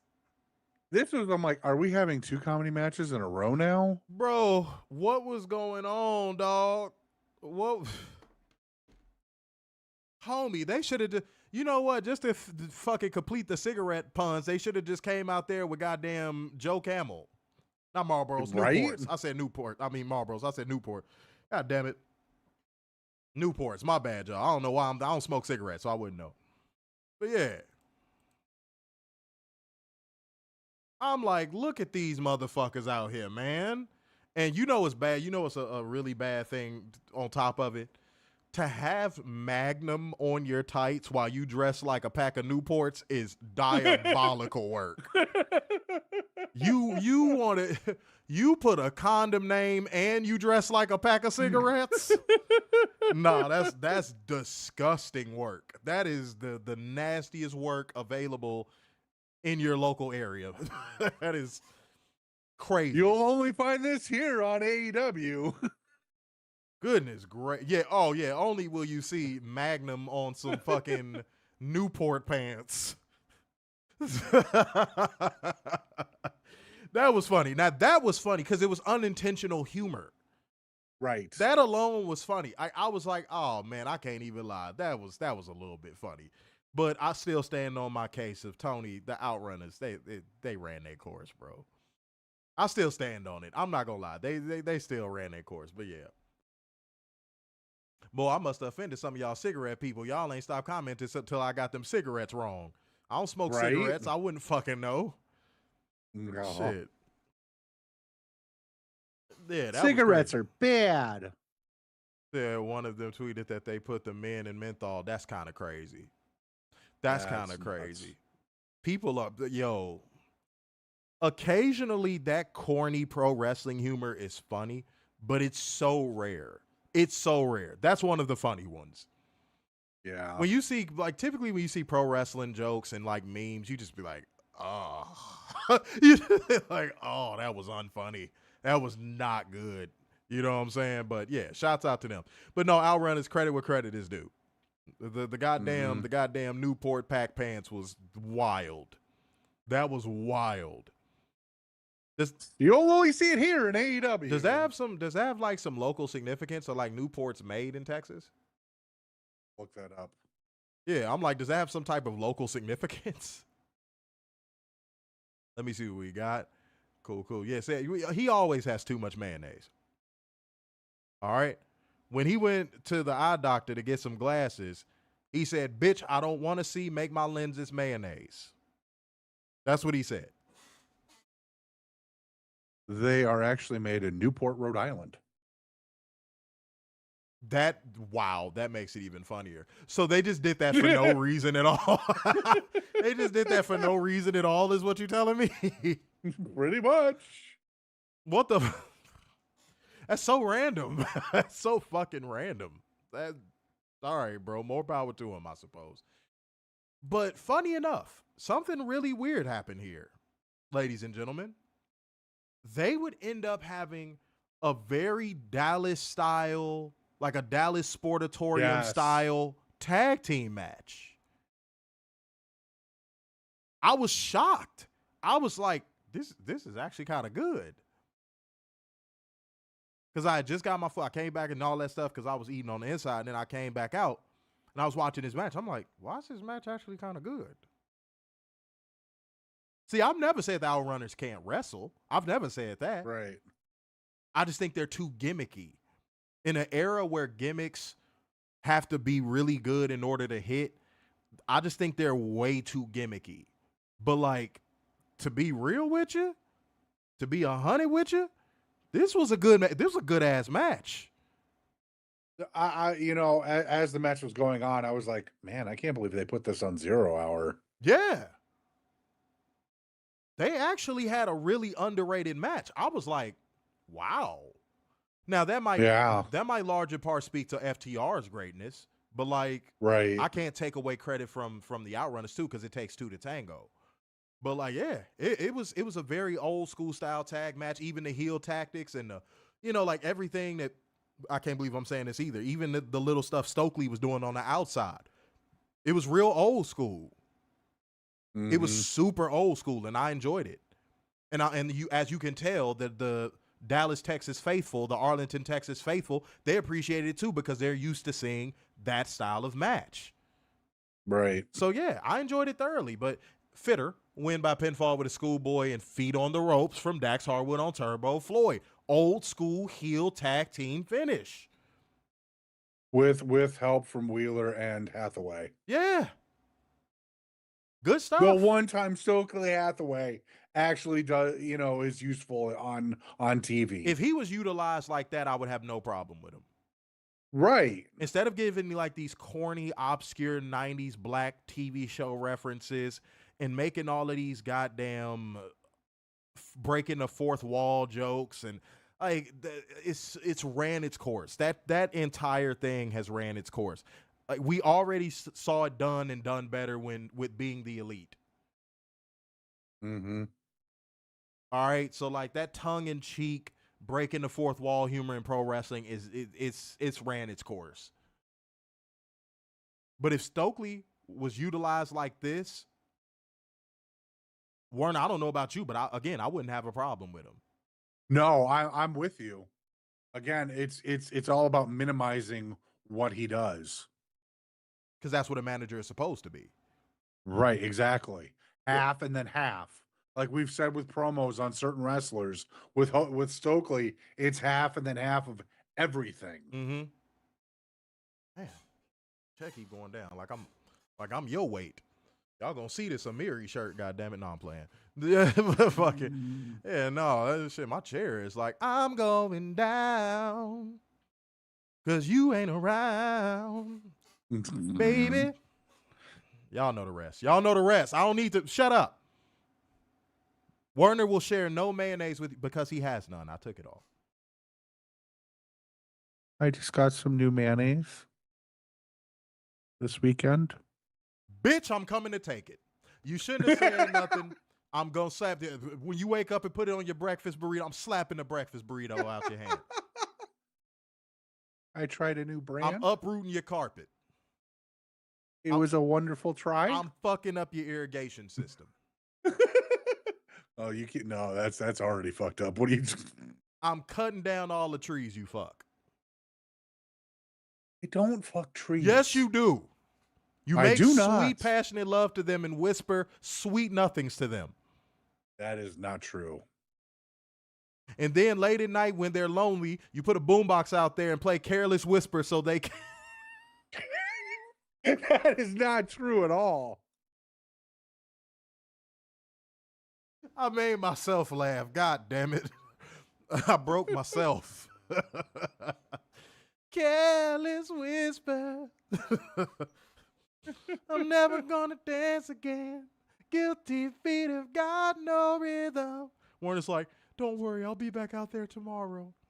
Oh, shut up. But until That's then, like Jeff Hardy, I'll be a whisper in the wind.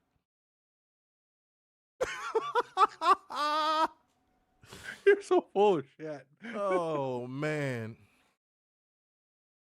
Man, Warner be fucking them trees so much, people be walking through. They be like, I ain't know tree sap could be white. No.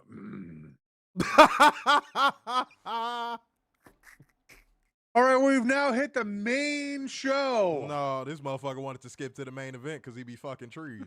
I don't fuck trees. Yes, you do. Oh, you're a tight one, huh? Oh, shut the fuck up. That is not. Oh, God. Werner has a favorite bush outside of his house that he calls George. I do not have a favorite bush. He walk outside every day. George. No. Guilty feet have got no mayo. Oh, man.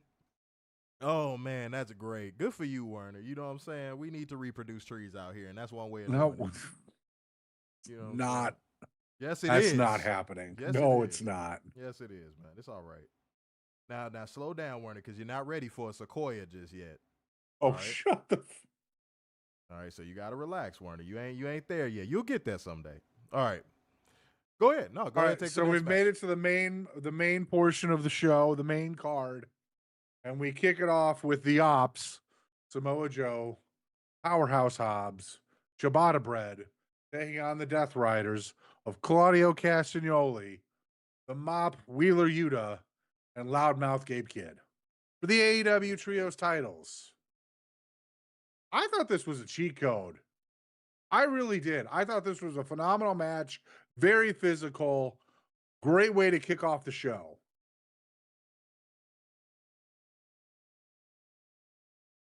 You just taking a dramatic pause? Is that what you're doing? Just for you. Okay, well, Werner, let me tell you something. You and Will are you to share something in common.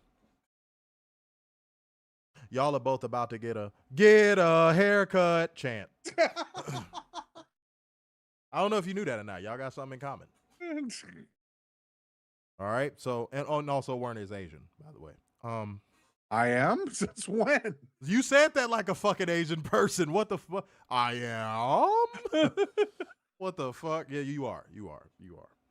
All right. So, this match was, see, I'm not about to be critical, but I want to be careful with my words. Samoa Joe is so good that just by proxy of him working at his highest level, he makes everything else look not as good. Samoa Joe was so good in this match. Like, he was the MVP of this match. Everybody else did good things in this match as well. They did. But it's just, Samoa Joe just has a gear that a lot of wrestlers don't have. That's why he's had the longevity in the business that he's had. Because, dude, Samoa Joe he just gets it. And a lot of people that have worked with him over the years have said the same thing. Joe just gets it in that ring. Psychology, timing, where certain moves should go in a match, how he should execute them, how to sell, Joe is just the full package in a sense of being like a professional wrestler. Let me say that again. Joe is the full package in the sense of a professional wrestler, which is why when he signed with WWE, I was like, why the fuck did he do that? I'll never forget it. When he debuted on NXT, I said, what the fuck for?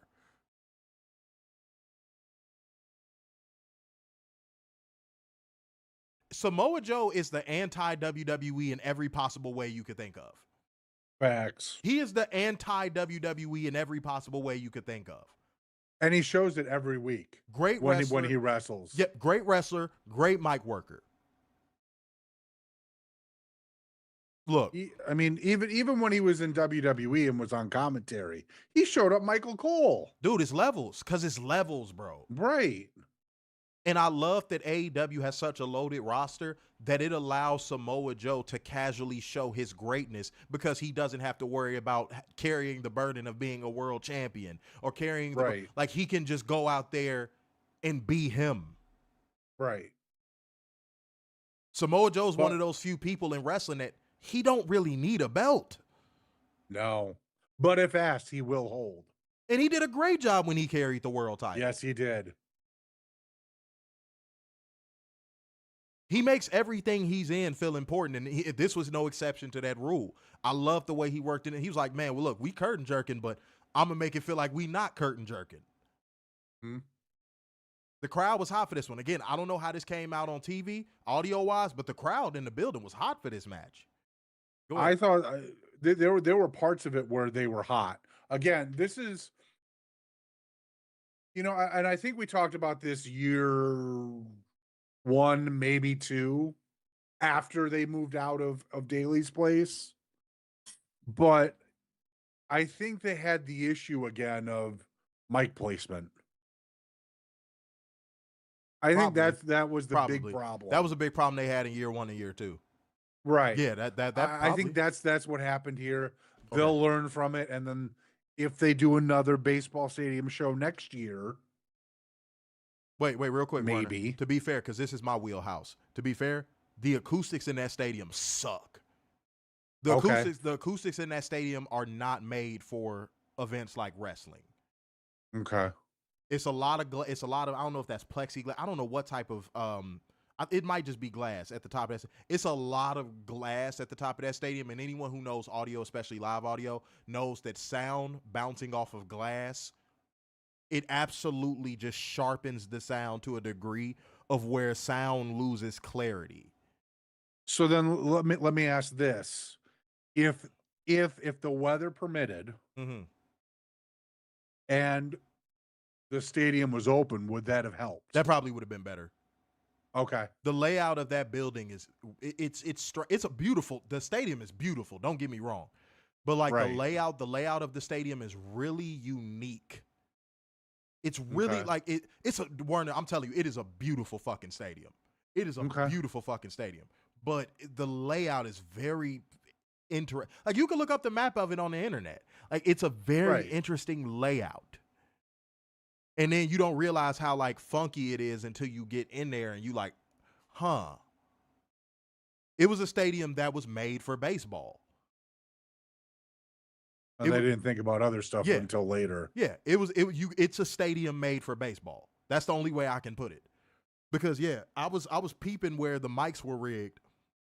And I was like, man, they couldn't put a mic over there because that would have been a hazard. They could it was little stuff that I was noticing and I'm like, and then all of the top of the stadium, including the side panels, are glass. So like that sound bouncing off of that glass and and bouncing off of that roof, it sounded so bad. From where I was sitting, it sounded so bad. It was a lot of confliction between like the house audio and the audio we had up in our suite. It was a lot of it. So but like from what I was hearing, again, when I was hearing the audience, the crowd was hot. But did you say the finish and did you say the post-match angle? I don't know. I feel like I missed it. Shibata punted Yuta with a boot in the corner, leading Joe to hit the Muscle Buster for the win. Post-match, the Death Riders attacked the Ops as Kid hit a pile driver on Shibata. Castagnoli with a neuralizer on Joe, and Yuta wore out Hobbs with a chair ringside. Castagnoli then Pillmanized the neck of Joe with a chair before telling the doctor that Joe needs help as the Death Riders left through the crowd. Joe, meanwhile, was carried out of the arena on a stretcher. Now, I will say this. The people behind Excalibur, Giovanni, and Nigel ruined the angle. Because they were just like, oh, it's so funny. Oh. Yeah, I didn't see that. Yeah. At least for me. Yeah. Because when they're just standing there, whoa, this is so fun. We're a wrestling show and they're doing that. Yeah, no. Adrian, that's what I'm trying to tell you. You said the ring announcing had echoes on TV because of what I'm talking. Yeah, dude, that sound reverberating off of that glass in that building sounded horrible. Like when the pyro was going off, you heard in the building, you heard the pyro twice. Normally you hear the one explosion, but with how much reverb was in there, you heard the pyro basically twice. So you heard how bad it is for a concert. Like you heard the initial boom and then like you heard the second one. And the second one was just like a phantom boom because of the sound wave bouncing off of the glass. So yeah, it was a very interesting like audio type of situation in there. Very interesting. I don't even know what to make of it now that I look back at it. But yeah, go ahead. Oh wait, no, it's me. My fault. Damn, I'm sitting there about to. You said the post-match angle, right? Yeah. Oh, okay, cool. All right. That hit. That post-match angle hit. That was a good post-match angle. Yeah, no, that was phenomenal. And then Excalibur and Tony mentioning, oh, this is one less person to help Hangman at the end of the night. There you go. Great storytelling right there. Yes, indeed. Perfect storytelling. But boom, boom, boom, boom, boom, boom, boom, boom. Next up, we got the men's Casino Gauntlet match, beautiful people. All right, winner gets a future AEW World Championship match. We got Mark Briscoe and Jiff starting the match. You know what I'm saying? Then Richard O'Shea entered the match third. I'm just going to go do it like this, guys, because I would be here forever if I did it any other way. Bandito had entered the match fourth. Takesha entered the match fifth. And Mystico entered the match sixth. And he got his entrance. Yes. It was nice. It was very nice. It was really nice. Josh Alexander entered the match seventh. Anthony Bowens eighth. Roderick Strong ninth. Brody King 10th. And then we got Juice Robinson back at 11, you know what I'm saying, with the clean-shaven look. Yes, he what I'm does. saying? And then we got Kota Ibushi in the 12 spot, Beast Mortos 13th. And then we got, bro, if you wanted to hear the world's loudest groan, when Max Caster came out there, that has to be the most people I have ever heard groan at once. Yeah. When his music hit and you saw his name pop up on the Tron, everybody was like, oh. It was, yeah, that was bad. That was bad. Tony, I hope you heard that, bro. That was bad. That was not a good look. Let it go. But Underhook's Jay Driller, MJF threw Mark out of the ring and steals the win. You know what I'm saying? Picks up the win. So MJF won by pinfall with a lateral press on Roderick Strong, earning himself an AEW World Championship match. Now, to break down the match in a bow, I'm not going to lie. This never shifted into second gear. No. Can't lie. Can't lie. Can't get on this review and lie. But that's because somebody didn't go into second gear. Who should have went into second gear since they were winning this match. I'm starting to notice a pattern. Anything you build around MJF tends to slow down. Yep. Now, what it'll take to get Tony to realize this pattern, I don't know. I can't say I don't know. But there seems to be a reoccurring pattern where whatever MJF is involved in, it has to revolve around him, and it slows down the pace of everything everyone else is doing. Because MJF just has to get his shit in. Yeah. He has to get his heel shit in. It's like somebody might say, oh, that's the markings of a good heel. If you're annoyed by him getting his shit in, then it's working. No, don't try to use that Jedi mind trick on me. I've been watching wrestling a little too long. A good heel can get their heat without doing that. Right. A good heel, a truly good heel, can get their heat without having to have the entire booking of matches revolve around them. Yep. Now, yes, was a story told? Yeah. Okay, I can't take that away. Yes, a story was told throughout the match. I can't lie, take that away. Yeah, no. A story was told, for sure. But again, if an entire match, and the concept of the match is definitely a babyface friendly match. Like a gauntlet match is always going to be considered babyface friendly because you always want to see the babyface win a gauntlet match. Mm-hmm. So if a gauntlet match is being dominated story-wise and, moveset, all that, like if it's being dominated by the heel, it's going to drag the quality of the match down. And that's what happened here. I'm gonna be honest, guys. I gotta be honest. This didn't hit for me. It did not hit for me, and that's all I got on it, man. Go for it. I think we are both in agreement because even when we did investment ratings, we weren't high on this match because we all knew what was coming. Yeah. I mean, it's sad that we knew that this was coming, and it's. But I will say this: Nigel, Giovanni, and Excalibur turned back the clock before at the beginning and middle of this match. They were playing up Ring of Honor with the Takeshita and Bandito match. Yeah, I heard. They were calling out every freaking storyline that they could in this match to keep, at least keep the TV crowd invested. Mm-hmm. I mean, they were knocking it out of the park in this match.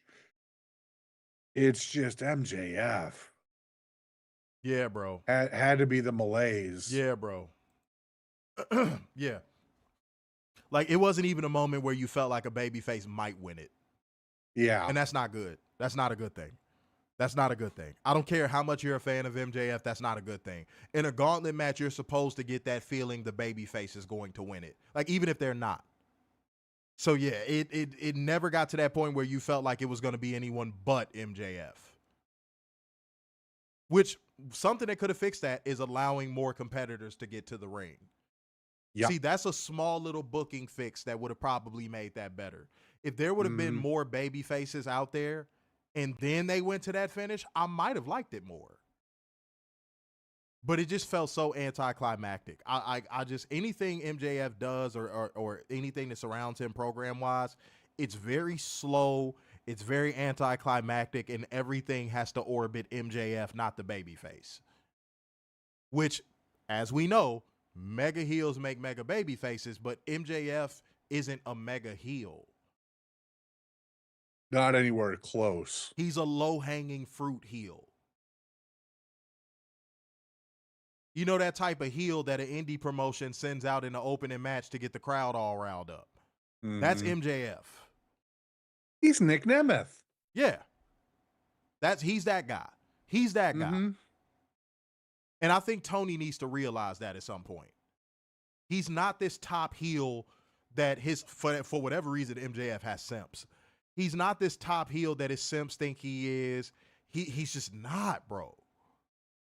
And we have enough game tape to go off of at this point, to substantiate what we're saying. He's just not that. He's not a top heel. He's not. Does he have that potential? Maybe. He's young enough to realize it. Maybe. But as of right now, based off of what we've seen in the first 6 years of AEW, no. He'd be a top heel in a place like WWE because they don't got nobody that acts like him outside of the Jizz. Yeah. But like, yeah, I don't know. I just think Tony needs to give up on the experiment of MJF as a top heel. I do. I firmly believe that. All right? But like gang, comment gang, share gang, donation gang. I know it's late, y'all. But man, keep these likes up, keep these views up, show the necessary love. Because again, it's the only one y'all getting for this week. So yeah, y'all better show love, man. Show love. Hold on 1 second. Talk to the people. All righty, up next we got Adam Cole relinquishing the TNT title. Why are views going down like this? What's going on? Well, that's bizarre.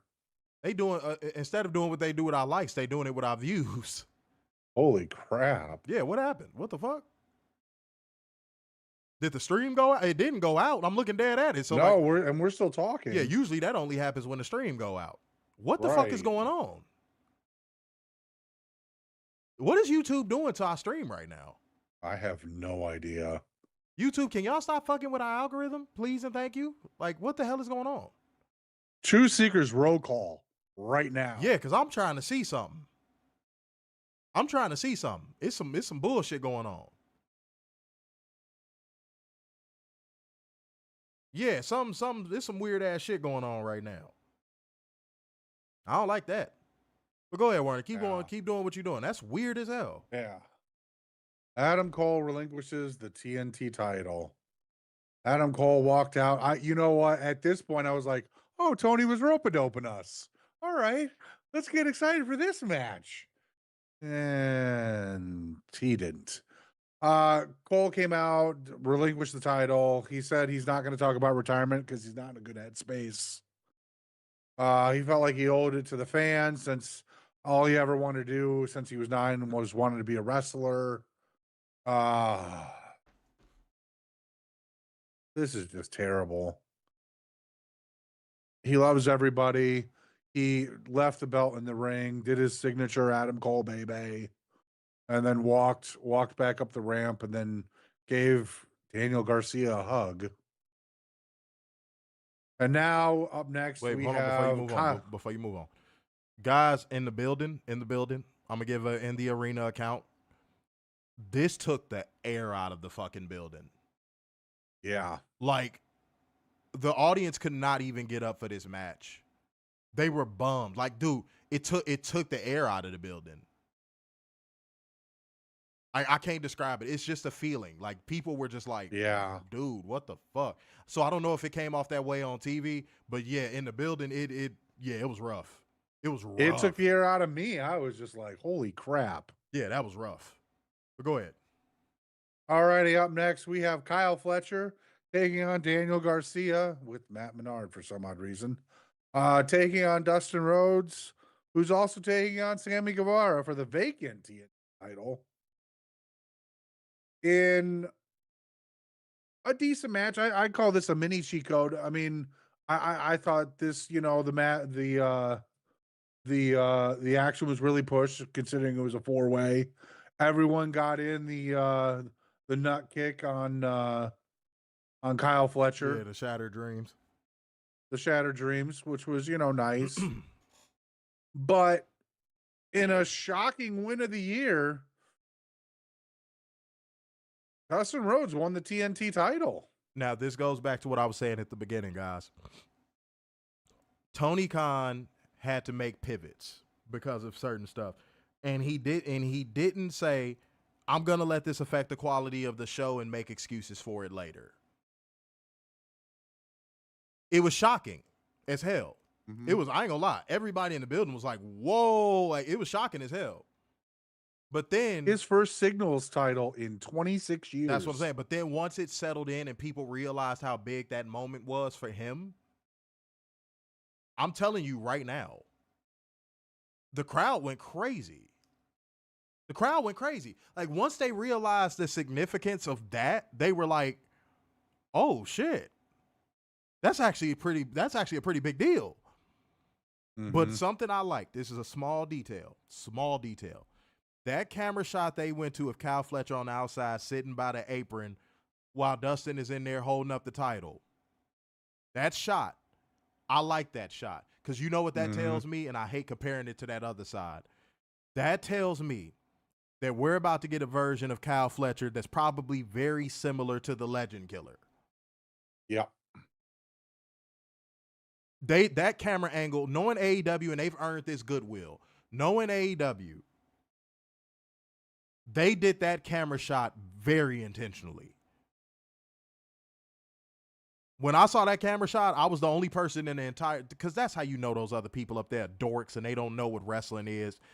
I was sitting up there, when they went to that shot of him sitting on the outside and it was pointing up towards the apron in the ring, I said, oh shit. Mm-hmm. And yet again, everybody turned around and looked at me like I did something wrong. I'm like, y'all don't even know what just happened, do y'all? Like, no, because we like our double E. Like once I realized the ramifications of Dustin winning and how that's probably going to turn Kyle Fletcher into a fucking savage, I was like, you know what? I'm not even mad that Kyle Fletcher lost. I had to see through the weeds for a second. I was like, wait a minute.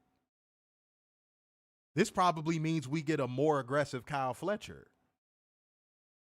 This means we probably get an out-of-control Kyle Fletcher. Oh, Fuego said, I am not to be defeated. Fuego said, I am not to be defeated. Uh-oh. Oh, snap. Oh, snap. Oh, Adrian. Back in that number one spot with the 20 schmackaroos, said Dustin Rhodes deserves this. Day one, 10 toes for Tony, absolute beast. Get early on, he's going to elevate the fuck out of that belt. And Fletcher, right, that's what I was just saying. Mm-hmm. Dude, yeah, the end game is going to be way better. No, and this is no offense to Adam Cole, but this is a perfect feud for Kyle Fletcher to have Dustin green screen being weird in this role. I just think this would be perfect for Kyle Fletcher taking on Dustin the way you had it right the first time. He's gonna take him out. You had it right the first time. He's gonna take him out. Yeah, he is gonna take him out. But I just think the promos are gonna be a lot better. I think the matches are gonna be really good. I can't wait for this feud. Dude, I can't wait for that visual of Kyle Fletcher standing over Dustin Rhodes in a bloody pool while holding up that TNT title. Yeah. Because you know that's what's gonna happen. Probably it all out. Like, as predictable as that may sound, that's gonna happen. Mm-hmm.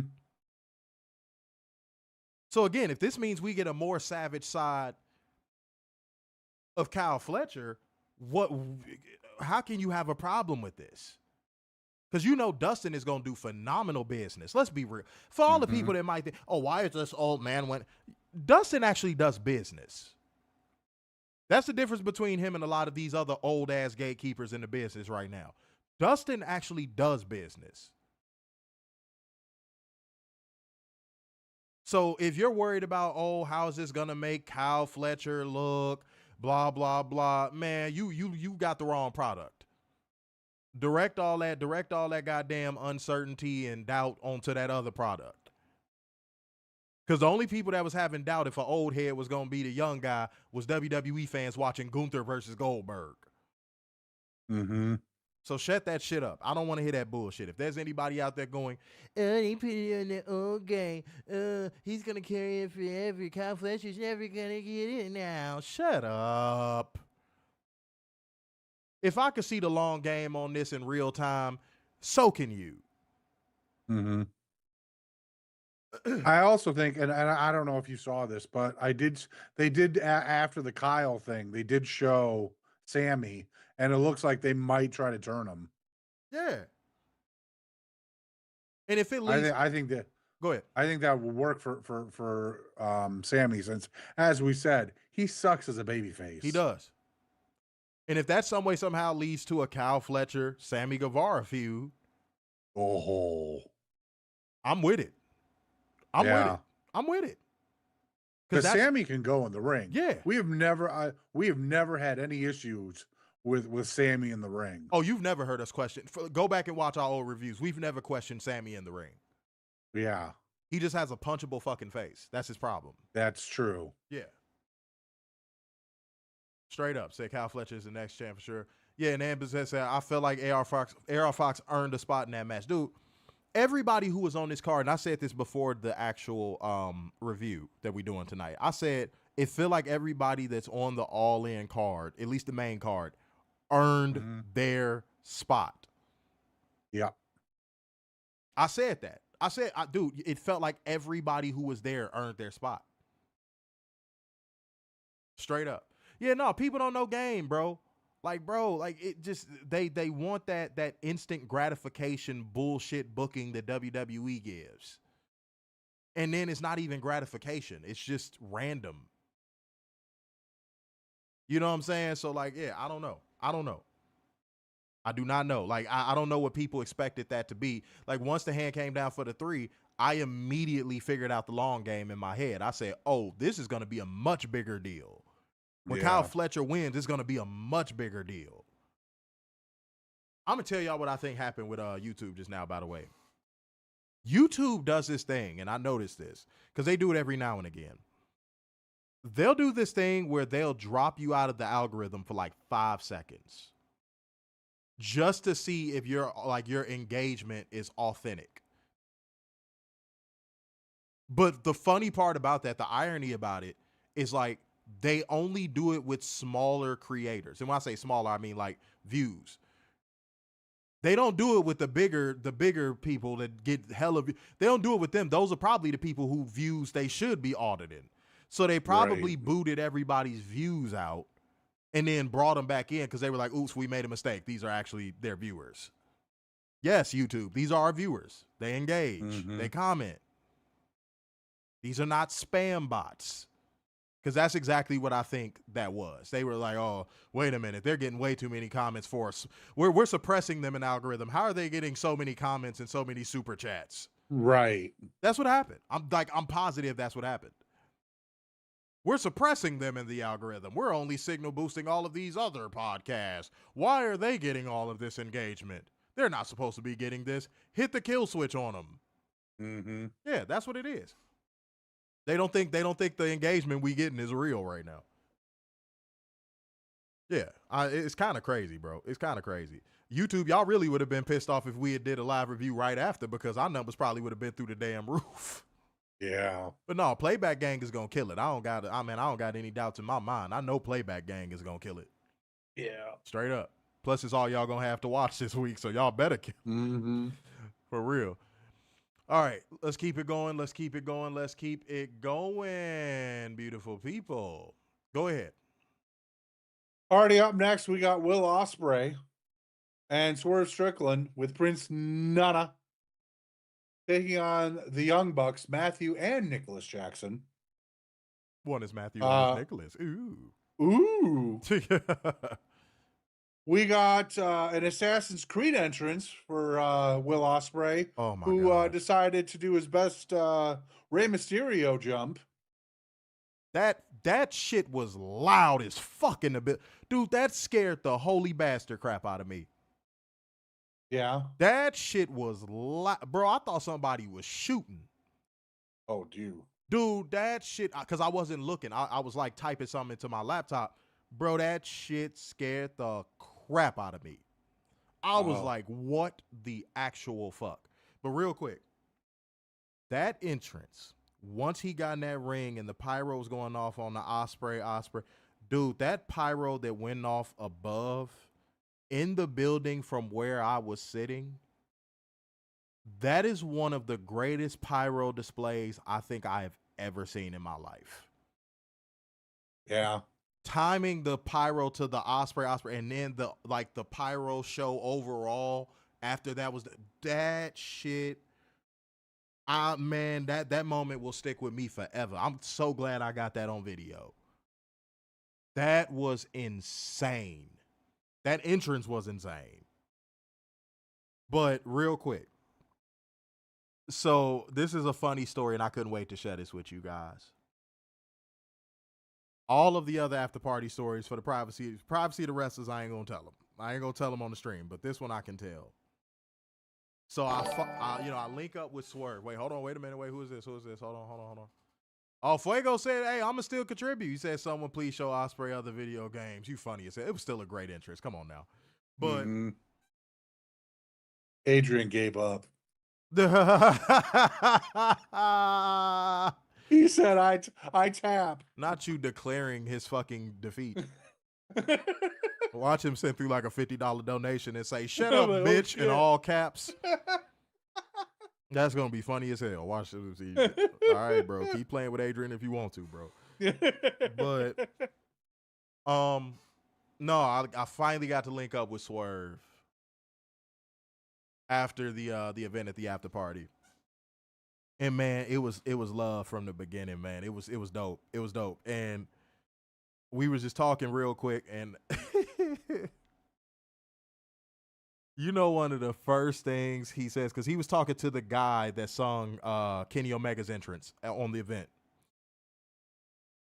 And I didn't even know it was him. I was like, oh shit. I was like, oh yeah, he was the dude that was singing Kenny Omega's entrance. I said, what the fuck? So he was talking to him, and he sees me, and he stops everything he's doing. He points at me, and I point at him. I'm like, bro. And he's just like, dude, you are fucking crazy. You are the man, this, that, and the third, right? And my videographer is with me.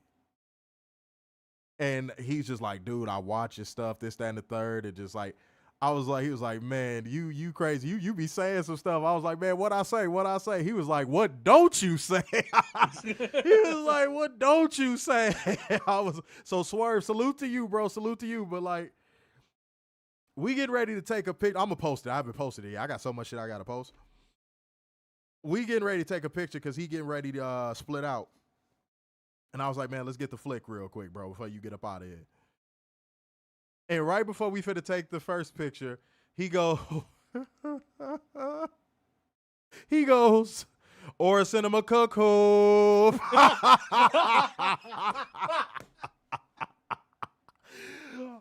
Oh, dog. I lost it. When he said, he was like, bro, every time you say that, I'm like, nah. Swerve, appreciate you watching the show, bro. You've been watching since Dynasty. Appreciate you, man. I appreciate you more than you know, bro. That love you showed, man. Love, dude. I can't say how much. Again, grateful. I appreciate it. That was special. That was really special. That meant the world to me. That was, man. And to sing the praises of the show in front of other people, like not even on some gatekeeping shit, to be like, yo, bro, like I really rock with y'all, like in front of motherfuckers, in front of shakers and movers, like, yo, bro, I rock with you, like for real, for real. And salute to him too, cause he right up my alley with the type of women he like. I was like, yeah, motherfucker. He right up my, he had him a little thick ass Rambo. I was like, woo. I hope I'm not blowing up your spot or nothing, bro. You know that. I ain't gonna say what the bitch. I ain't gonna say what she look like. I ain't gonna blow up your spot. I don't know if you got a woman that you're courting, but yeah, no, it was we was getting ready to take that picture, and he said, "Or cinema coop." I was like, "You funny as hell, dog." I got the blurred picture of like me falling out the picture laughing because I was like, "What the fuck?" So he really watches the show, guys. I've been telling y'all that for a long time. Like, wrestlers watch our shit. They do. Like, they watch our shit. They just can't comment because some of y'all be too fanned out.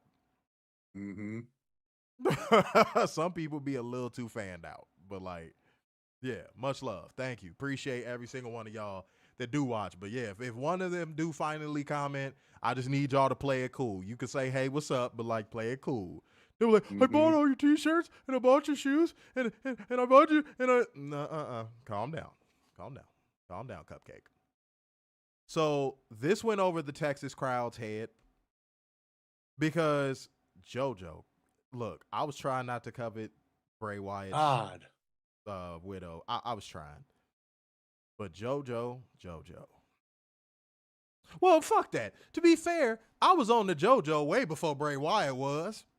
Yeah. Man, look, I was the one like, hey, bro, y'all need to check out this. Y'all think all these other girls bad. Y'all need to check out JoJo.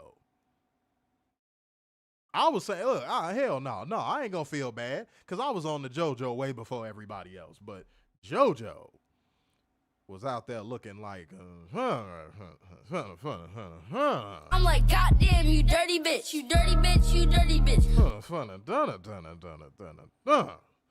But she came out there, ain't nobody loves me better. That's my shit. You gotta, if you know, you know. But Swerve used to come out to that. He used to come out to that song. And it was super over. It was like super over. Go back and watch any of his entrances from that time. Like, that shit was super over. And I love that so much. I love that so much that he was able to do that. Because only in AEW can you do that. Yeah. Can you present something that got you organically over? You know what I mean? And not get punished for it. Yeah. And JoJo killed it, and I thought a nice touch was this. This was such a nice touch. As she's singing, behind her on the screen, it was fireflies. Yep. That was class. Yeah. That was class. I fucked with that heavy. That was class. I thought that was a very great gesture. That was good for AEW and Tony. That was dope. Yeah. That was super dope. Yeah, Swerve made his entrance. That was fire as well. But yeah, man. Yeah, it was. And then not to be outdone. And then by the Young Bucks made that fucking Undertaker entrance. That shit took like 45 fucking minutes. I loved Will Ospreay just going like this. Yeah. You know, like, hey, we gotta go. I'm like, we're going till 10. Calm down. But dude, but for some reason, it worked. Yeah, it did. It was like, I don't know what it was. Like, it worked. It was hilarious. But we're gonna get into this match, get into the result, and then let's cook on this match real quick. So again, I was proven wrong. They turned it on. I was wrong. I will admit it. They turned it on. This was a cheat code of the match. But in the end, Swerve and Will hit the stereo house call and hit a blade on Matthew to win. The Young Bucks are no longer EVPs. Fire matchup. Fire matchup. You could tell a lot of care was given to this match. Yep. You could tell they went through this match and was like, hey, we got to go out here and tear the house down. This was the match that got the crowd off of their feet. Like, on their feet. Like, I say off their feet. They were flying. But this is the match that got the crowd on their feet. This was the match that people were like, oh, now we cooking. Now we cooking with gas. This was Cinema Cook Hoop. This is the part of the show where I think that AEW got the fans back after Adam Cole's announcement. Yeah, because that took the absolute air out of the building. Jeez. Yeah. But fucking no, I thought this match had a lot of great detail, a lot of great care. The Young Bucks turned it on, and whenever they do that, you know you're going to get a classic. Swerve did his fucking thing. Willith Ospreay the third. Ospreay the third, yes. Yes, he's a refined gentleman. Okay? Yes, he is. But that was dope. It hit on all cylinders. I say that a lot, but it is a very important thing to say, because some matches they'll hit on a couple cylinders, but it'll be missing something. You have to give credit to matches when they hit on all cylinders and their cheat codes, because if you don't, then in which case you're doing the performers a disservice, and you probably shouldn't be talking wrestling. Facts. I'm looking at you, podcasters that don't know how to give credit where credit is due. Mm-hmm. This was maximized. I don't think they could have done any better than what they did, is what I'm saying. The storytelling inside of the match was phenomenal. Yeah. I said a bad word. Oh, yeah, you did. I said a bad word. Yeah, I'm sorry. Remember, that doesn't exist in AEW. No. Storytelling inside of a wrestling match? No. Mm-hmm. And yeah, guys, overall, they maximized their minutes. They maximized the storyline. They maximized the wrestling. Everything did what it was supposed to do. The detail was there. For the love of God. I can't tell you how many matches I see where I'm like, dude, it's like they trying to draw inside the lines. Like, bro, it's okay to scribble outside the line once or twice to get the crowd on their feet. It's okay. Not everything has to be so goddamn sterile. Not everything has to be so goddamn overly produced. So I love the fact that this match had moments where you were like, oh shit, I can't believe they pulled that out. And of course the drones and the fair walkers that were hate watching the show were like, during that sequence, it was an amazing sequence towards the middle of this match. They were like, oh, look at this no-selling flip-flop nonsense. Look at this. This is so indie. I'm like, bro, I just watched Penta no-sell a buckle bomb on Raw. Shut the fuck up. This, that sequence you're talking about, that is the new chain wrestling. That is new age chain wrestling. And you're just going to have to get used to it. And most importantly, Werner, if that happened in WWE, no one would say anything. God. If that same sequence happened in WWE in a Usos match, they wouldn't care. Cinema! Yeah, or Cinema Coop. They wouldn't care. They wouldn't care. So, like, that's why no. The bad faith bullshit has to stop at some point. Right. Like, secretly, you just wanted to say you were enjoying the match. Just say you're enjoying the match. Yeah. It's okay to like AEW. Yeah, stop trying to keep up a fucking reputation you don't have. Mm-hmm. All right? I don't know. That annoyed me because I saw that on Twitter while I was watching the match. I was like, dude, what? Why do WWE fans hate wrestling so fucking much? Yeah. But no, shouts out to every party involved in this match. They all did their thing. I have no complaints. Cheat code. That's all I got on it. Yeah. No, I thought this was a great cheat code. Everyone played their part perfectly and got the crowd back, which, I mean, after that announcement could really just break your show for the rest of the night. Mm-hmm. So next up, guys, we got the Women's Casino Gauntlet match. We got, oh, man, the winner gets a future AEW Women's World Championship match. This match, bro, look, I'm going to say it out the gate. This shit outperformed the men's one by a country mile. Easily. MJF should, that should make MJF feel like a certain way. Yeah, it should. That a lot of people had the sentiment that the Women's Casino Gauntlet match was better than the men's. A lot of people. I saw a lot of people with that sentiment. So yeah, MJF, bro, you should kind of feel away. You should definitely feel away. Because you were the face of that men's gauntlet match, basically. Mm-hmm. So that's kind of a bad look, bro. But not to say women can't perform, but you get what I'm saying. But Chris Statlander and Megan Bayne start the match. Megan Bayne is in an interesting spot in AEW, and I'm going to tell you why. She's in that weird, like, flux area where it's like she's not completely over with the crowd just yet, but they're not giving her heat. Does that make sense? Like she's I get what you're saying. Yeah, she's in like this weird like purgatory with like audience reaction where it's like they don't know whether to cheer her or whether to boo her.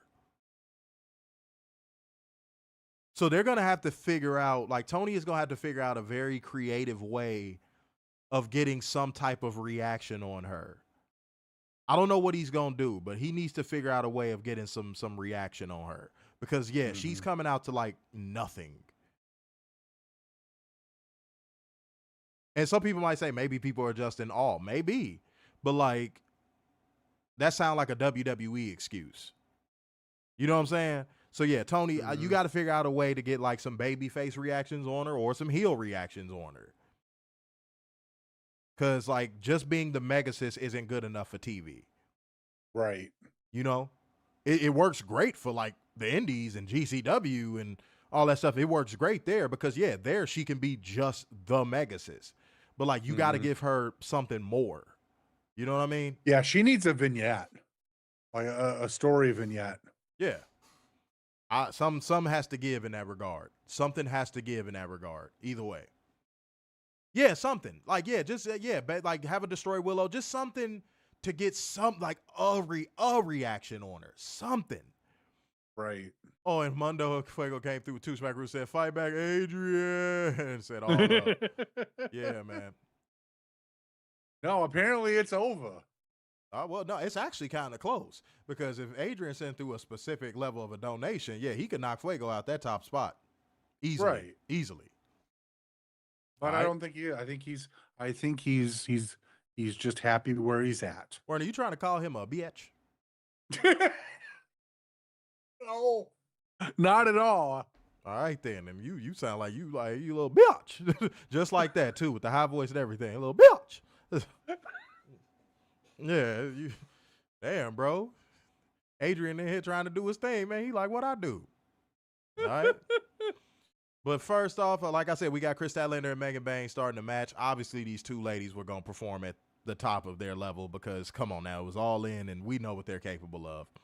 Right. And Willow came out there. Willow.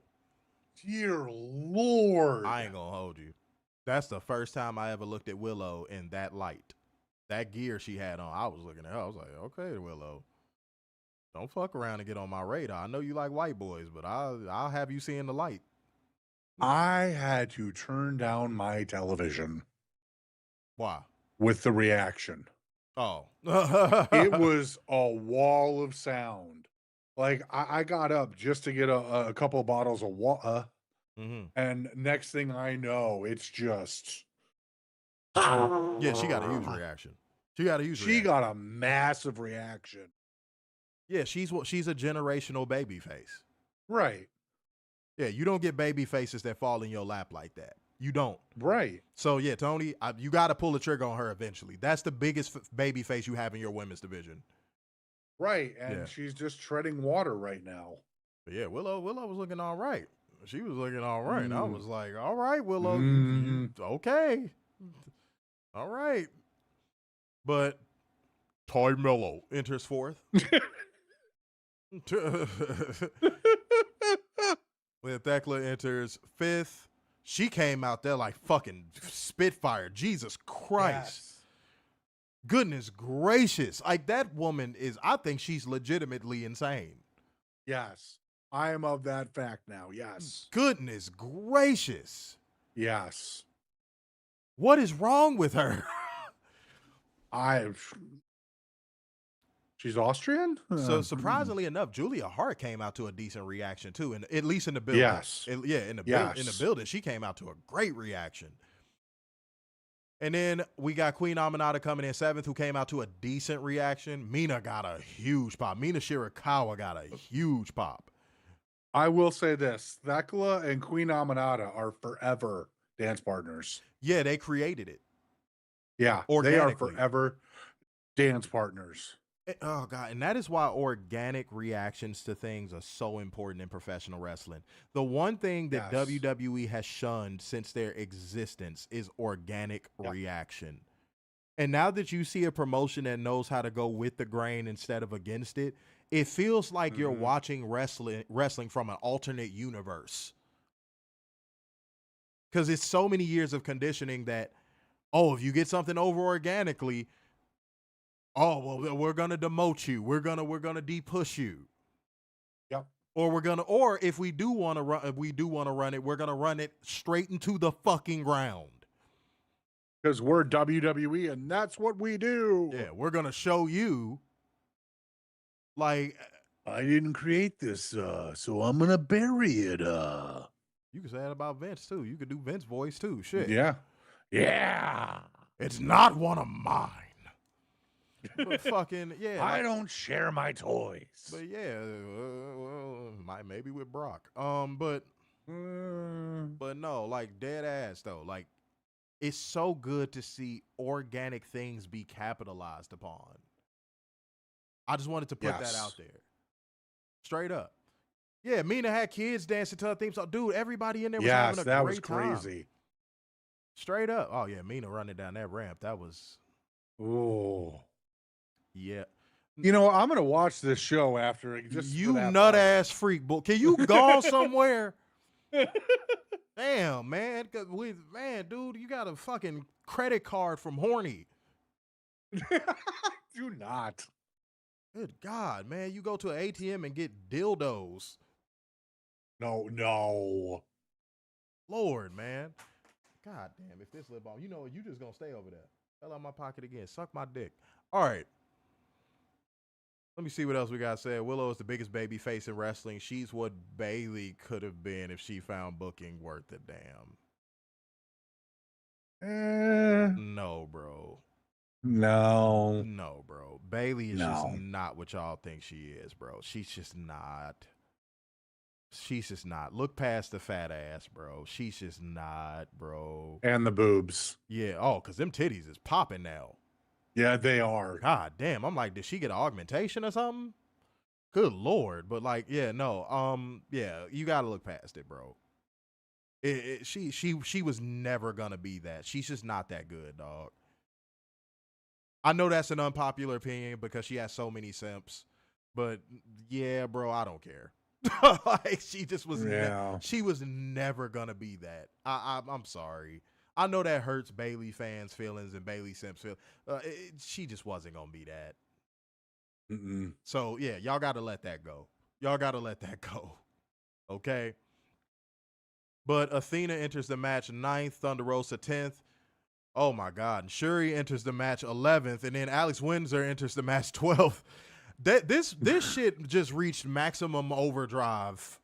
Yes. By the time Alex came out, the match was already in over because you were getting excellent women's wrestling. They were out there giving everything they fucking had, but Athena ended up winning by pinfall with the O-face on Mina Shirakawa, earning herself a future AEW Women's World Championship match. And that is exactly why every single person that was bitching and complaining about Athena, including Werner, I said, just be patient. I kept telling people, just be patient. She is going to get her moment. She is too good not to. Just be patient. This is not WWE. I kept telling Werner, stop having that PTSD from WWE. She's going to get her fucking moment. Is this Thriller night, Werner? What the fuck were you just doing? I'm not even looking at the camera, but I saw it out the corner of my eye that you were twitching like a fucking weenie. You all right? It's my PTSD kicking in. Yeah, I kept telling people, oh, Athena's buried. She's never going to get pushed out. She should come back to NXT for Ocean and McCool. Shut up. Man, I kept telling people, shut up and be patient. Same thing with Bandito. I kept telling people, bruh, he keeps getting injured. But if he stays healthy for any extended period of time, that dude is going to be one of the most over people no matter what he fucking does. Because he's just that fucking great. I'm one of the few people that remembers when Bandito was considered the #1 prospect in wrestling. I said, if he has a long string of good health, watch what I say. He is going to take off like a fucking rocket, and look at what's happening. Yeah. He just had a classic with fucking Takeshita. Oh, yeah, he did. Bro, like y'all's man, WWE done fucked y'all brains up. WWE has fried y'all brains of anything good that could happen in pro wrestling. If it's good, y'all immediately go, no, it can't happen. And then the person goes, why can't it happen? Because WWE doesn't make it happen. There's more than just WWE now. Watch other shit. Yeah. There's more than just the WWE style of booking. Y'all got to go to see a therapist. Go see a therapist about that damn PTSD y'all got. Please. Y'all don't listen, bro. You're ignorant. Damn. It's too bad that during this match you didn't hear a women's wrestling chant. Women's wrestling. Man, all them people I saw, bitch, Athena's buried. She's never gonna. They've buried her in Ring of Honor. She was. Oh, I never thought that. They're stashing her in Ring of Honor. She's never gonna get an opportunity. I was like, dude, are you serious? Are you serious? She even said herself in the media scrum that the reason why she felt she wasn't in certain positions was because of her own arrogance and her feeling like she didn't have enough mic skills. She had to get all of that stuff up to a level of where she felt worthy. That's what this was. She probably came to Toni and was like, I'm ready. Mm-hmm. And Toni was like, you sure? And she was like, yeah. And Toni probably was like, okay, cool. All in. I got you. It's your moment. Mm-hmm. God damn. I swear that WWE way has burned y'all brains to a crisp. Y'all be like, what is this good shit? Get this good shit out of here. Get this stupid ass good shit. Get this shit out of here. But Alex Windsor is going to be, mark my words on this. This is an early prediction. Alex Windsor is going to be a needle mover for the women's division. Oh, hell yeah. She was the, I'm going to be honest, she was the #1 women's prospect coming out of the UK.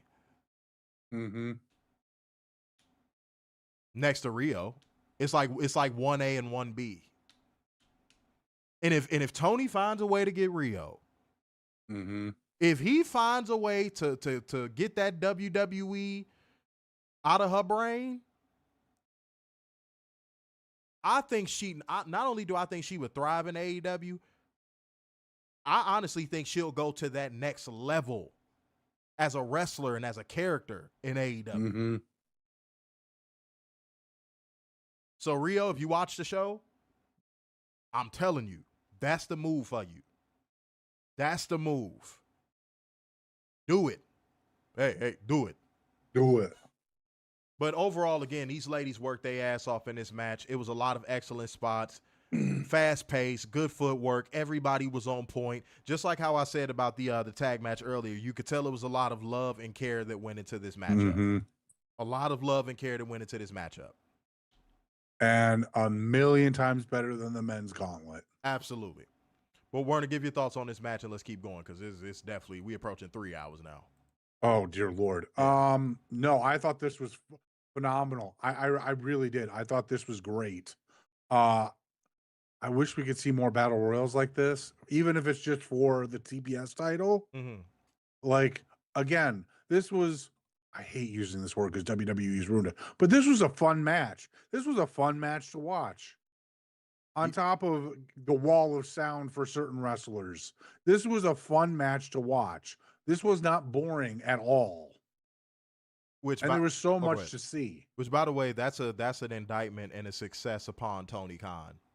Because that's something else I would have asked him. Hey, man, how does it feel to see all of these wrestlers that are homegrown get these huge reactions in, a 30,000 seat, like how does that feel? Like seeing these wrestlers that you built and you helped develop to get these reactions that they're getting now.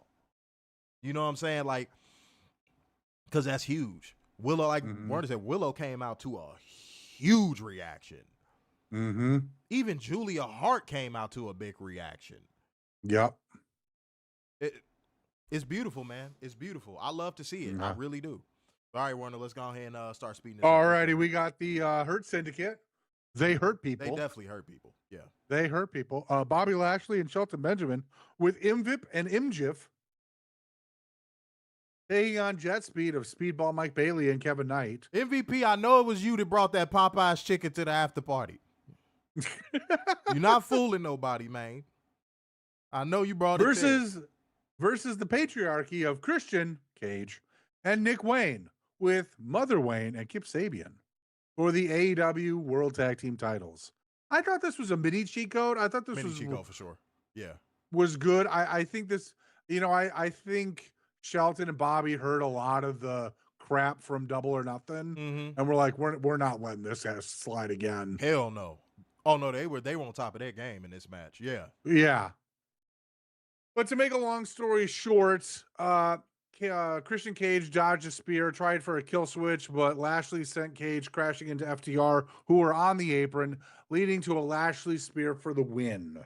Now, before you go into the post-match angle, I'm just gonna say this. I'm not gonna say what it was just yet. The post-match angle was a fucking cheat code. Yes, it was. The match itself was a mini cheat code, but the post-match angle was a cheat code. Which, let's be honest, we haven't said that about the tag division ever. And I love Tony Khan saying that, like, that is a big thing for him. He's gonna start placing a bigger importance on the men's tag team division. I loved hearing him say that. That is just that.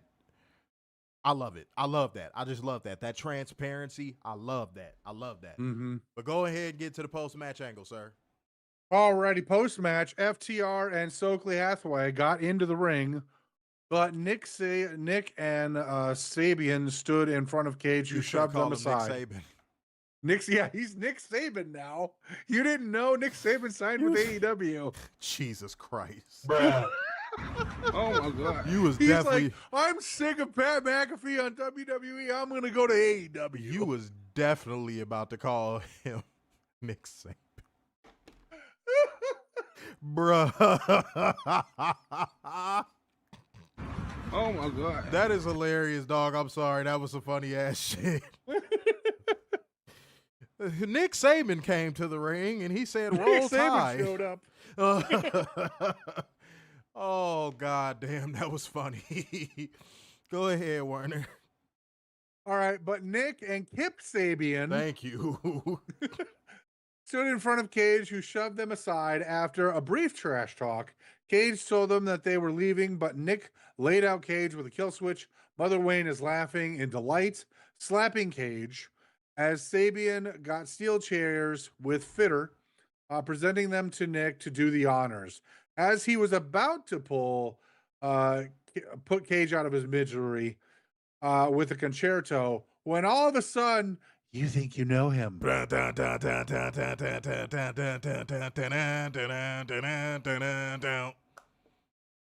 which Adam Copeland didn't care. You called him Adam Cole. God damn it. Nick Saban and Adam Cole are not Werner. Yes, they are. Jesus Christ, bro. Adam Copeland's music hit, and he did not give a care. He still wanted to talk to fans and get their energy. Dude, and took his sweet-ass time to get to the ring with Spike. Low-key, and funny enough, in kayfabe, that pyro would have intimidated the fuck out of most people. Yeah. Because that pyro was insane. I was like, yo. If I was standing in that ring, I would have been like, oh, shit. He has pyro.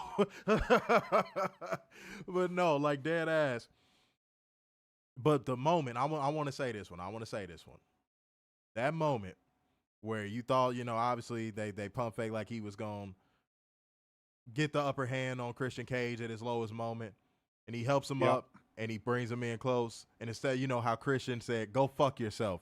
He tells Christian Cage, go find yourself. I clapped. Yeah, that was great. That shit, bruh, it would have diluted the moment if he would have just forgave him in that moment and they hugged. Yeah. The fact that he was like, no, you got to earn my trust. That was basically him saying, you got to earn my trust. You've been my friend my whole life, but guess what? Now you got to earn my trust. This proves pro wrestling can be messy. That's what I was saying at the beginning, bro. Yes. Beautiful, ugly full art. circle moment right here. Not everything has to be in between the lines. That's the WWE way. Everything has to be all picture perfect and measured correctly and accurately and nice and safe and consumable. It's okay to draw outside of the lines from time to time. Dude, from time to time, I promise, it's okay. WWE, y'all need to hear this the most. Sometimes it's okay if things don't go according to plan. It's okay. It's fine. You'll be okay. It's okay to do things non-traditionally sometimes. It's fine. This was not a traditional heel babyface interaction. It wasn't. It was authentic. That's what it was. It was gritty and it was authentic. Because that was gangster. For him to say, go find yourself and walk off, that was gangster. Mm-hmm.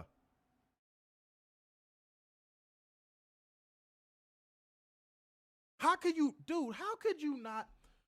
Bro, I really don't understand how people can watch WWE. When you get stuff like this, how can you watch WWE? I don't know how you can, like, not only just watch it, but defend it like they do. That's what's really, crazy. Oh, and by the way, Adam Copeland looked hyped as fuck to be out there. Yes, he did. Oh, he looked hyped. He was like, oh, hell yeah. You could tell that felt good. Yeah, man, I love it. I love it. I love it. Didn't he come back in Arlington when he did the Rumble? I thought that was Houston. Oh, was that Houston? Was it Houston? I don't know. Was that Houston or was that like Tampa? What was that, Houston or Tampa? It was one of those. Wait.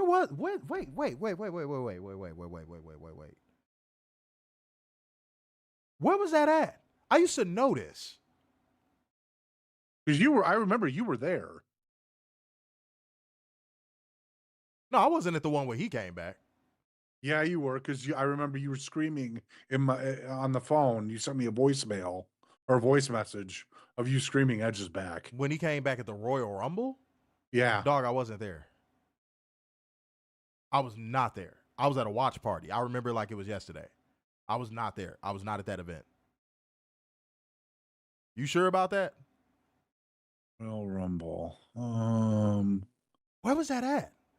Come on, comment section. God damn. Yeah. 2020. Before the pandemic.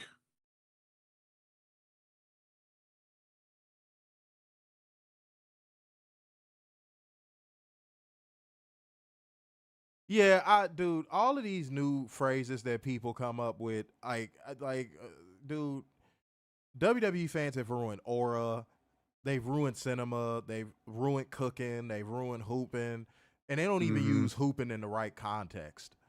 Because, again, if you grew up anywhere in, like, a metropolitan city, anybody knows when you hear hooping, it means, like, oh, that brother can really play. Mm-hmm. That's what hooping means. Oh, man, he be hooping. That means he can play. Like, so yeah, like WWE fans ruin a lot of lingo, but yeah, when I hear aura farming, like, yeah, it's drone vocabulary. That's the best way of putting it. Yeah. Like, that stuff goes one ear and out the other when I hear it. I just hate that shit. It was Houston. I had it right. That's what I'm saying. It was Houston. I remember. Like, oh yeah, it was Houston. Okay. That's what I said. Yeah, man. Dude. Shut up, Warner. I thought it was, hey, I could be wrong. You weren't. Well, you were wrong and then you were wrong again. I hate you. Go to hell. No, Samantha. Samantha. Hi. Said hi there. Hi, Samantha. Hi. How are you? How are you doing? Is life treating you well? You know what I'm saying? I'm in here. I'm right here right now. You know? Said it was. He said, yeah, man. This guy. I wasn't sure. It's a city in Texas. That's all I remember. Here's a guy looking at. Here's a guy. Jesus Lord. Aaron Rodgers. Hey, Samantha. God damn, man. Send me a DM, man. You know what I'm saying? Hold on, we ain't skipping ahead though, goddamn. We ain't skipping ahead now. Hold on now. Hold on. Hold on. But hi Samantha, but slow down now, baby. Slow down now. All right. Says Super Fuck, don't come to Covalent TV with that crap. Let the drones go to their drone podcast. That shit. Yeah, that aura farming bullshit. Dude, you know what I hate the most though? Real quick, and then I gotta move on. Because guys, we're approaching 3 hours. I gotta move on. But when I hear people say engagement farming, dude, I want to go fall on a railroad spike temple first. What does that even mean?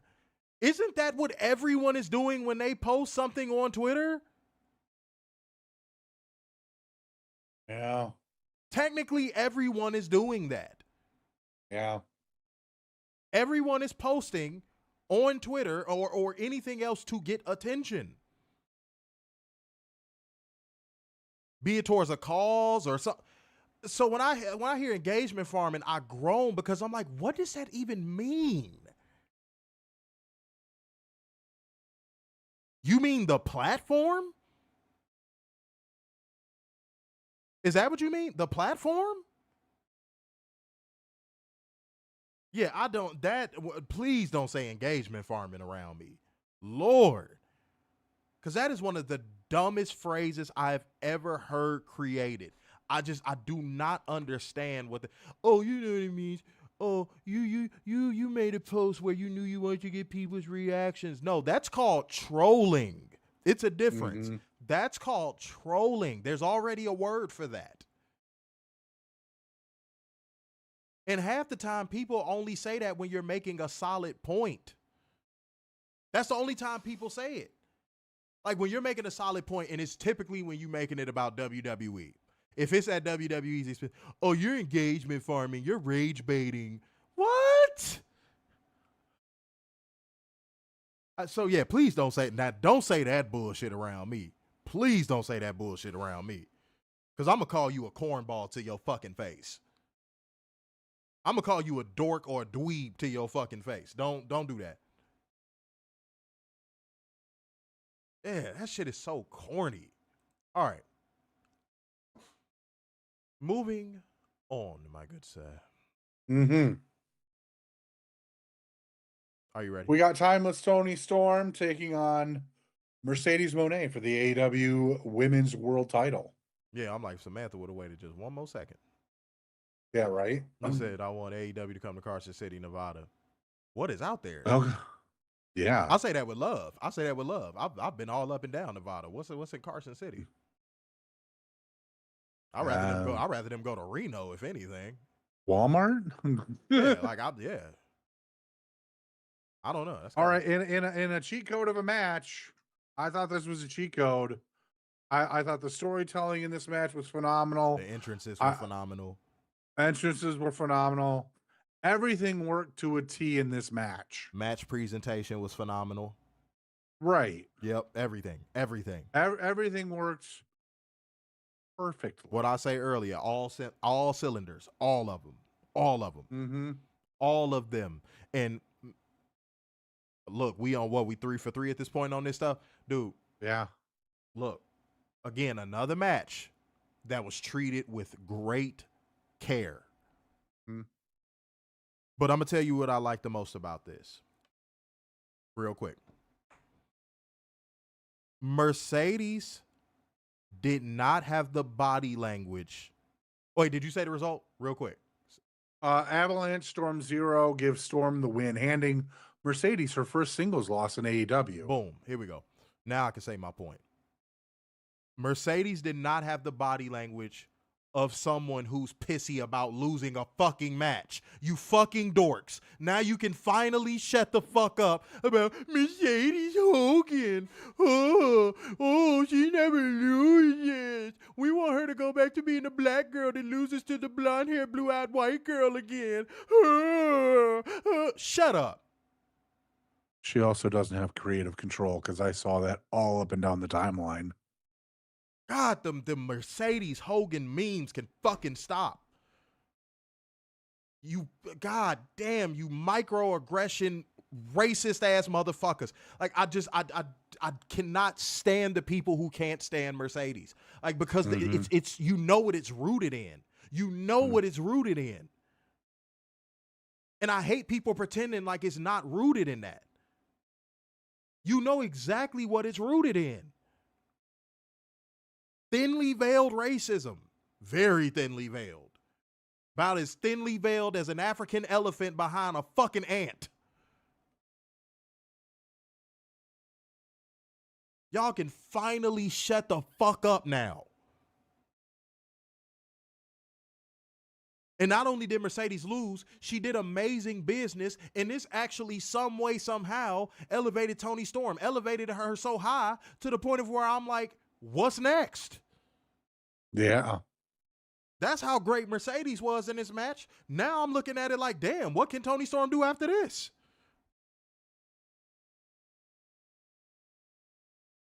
And you know what this made me want more than anything? A rematch. Yeah. Because now there's a story there. Mm-hmm. Will Mercedes doubt herself? Can Mercedes win the big one? Now there's a story there. That's why I think they had Toni Storm say that line before the pay-per-view.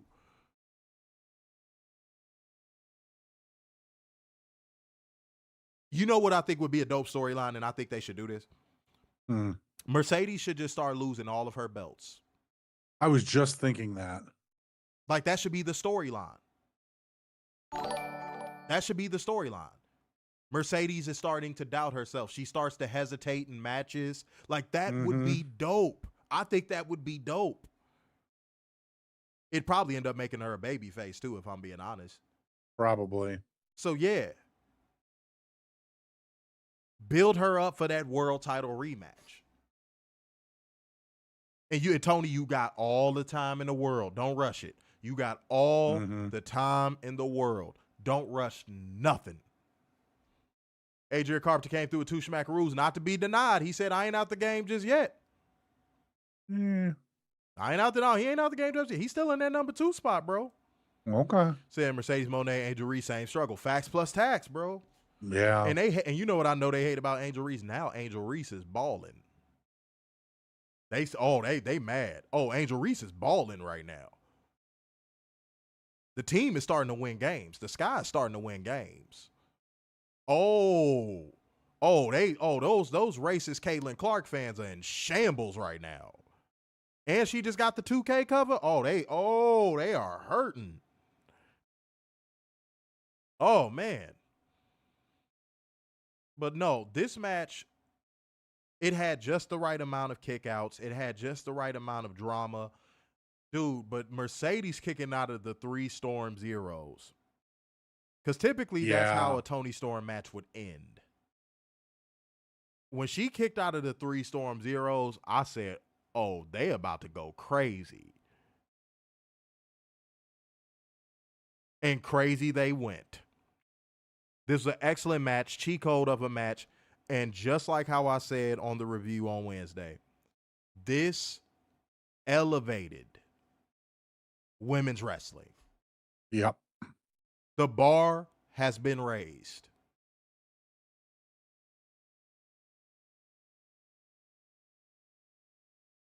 Simple as that. Go ahead.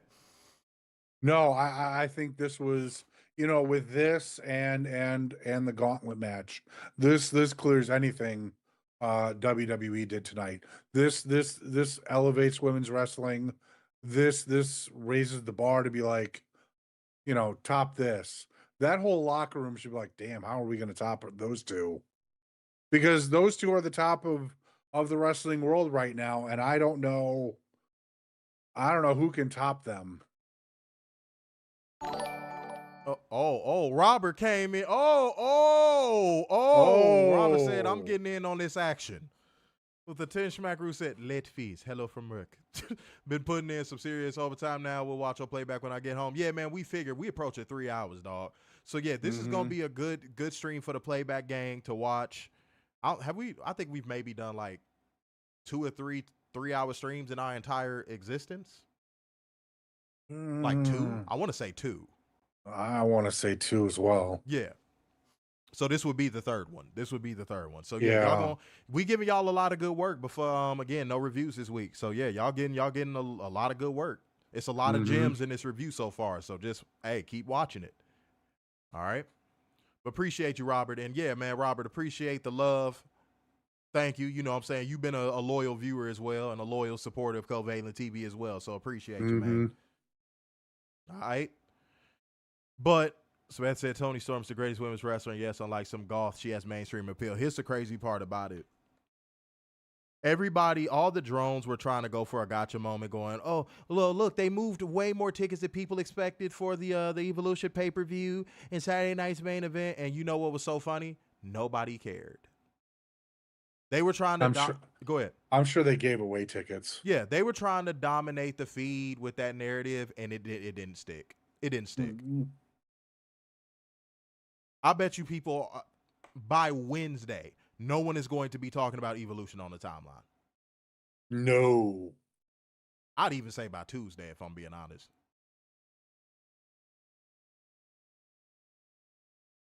Just being honest, yo. Like I don't know. I really don't know what else to say. Like it was disingenuous in nature to begin with. They only did it to surround AEW's programming and try to, corner it and choke it.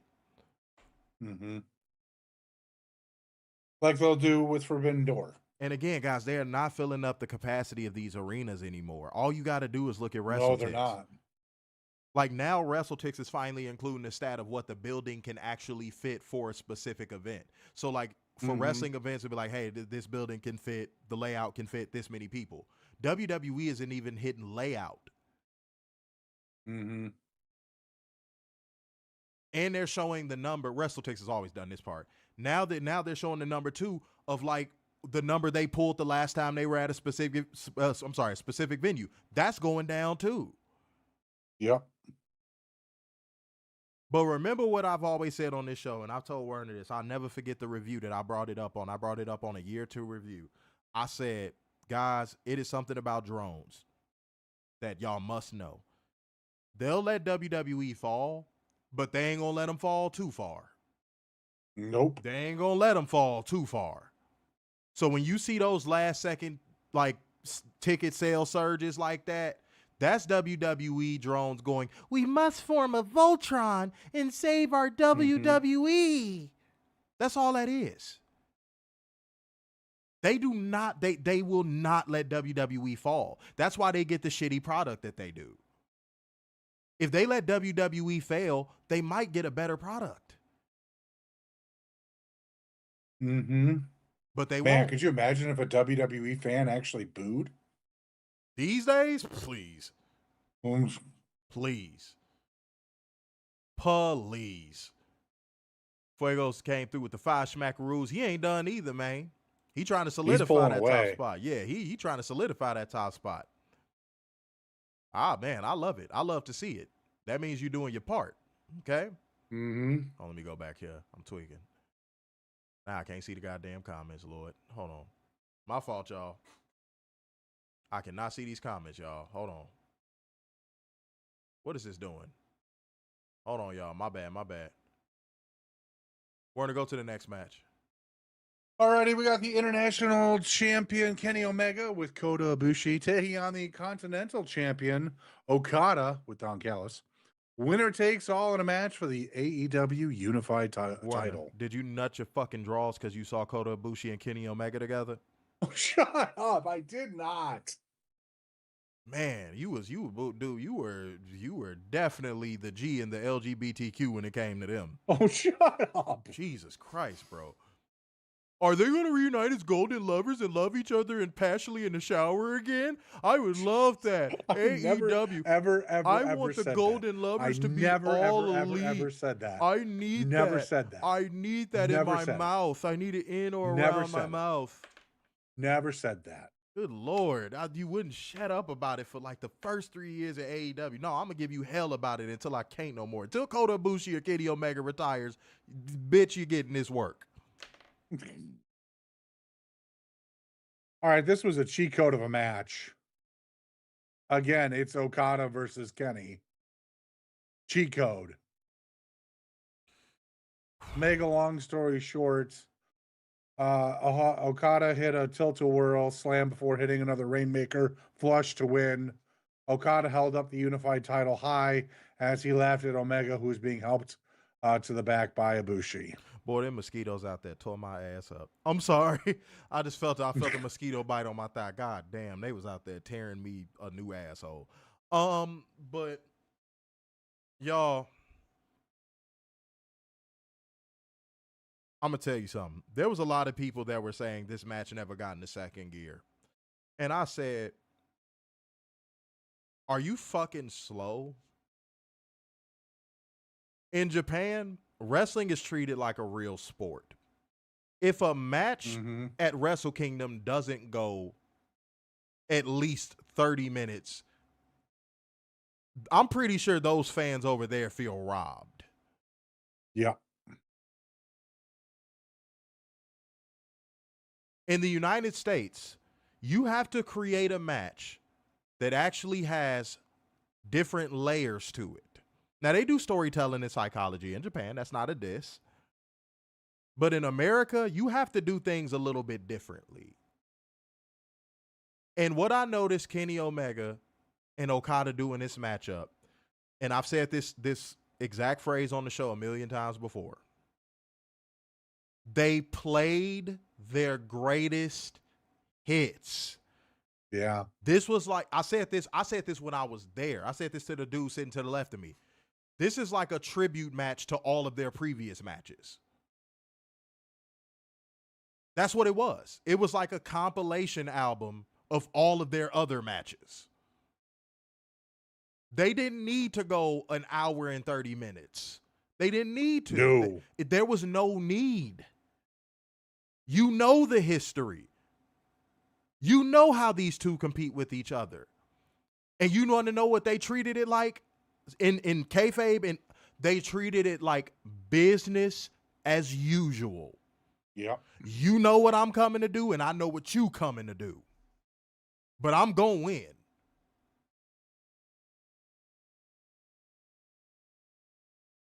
And Okada working as the heel and targeting Ken, even the way the finish was set up, I loved thoroughly, because it was basically Okada going like, hey man, I know your game and I'm very familiar with it, but now I'm gonna play a little bit dirty.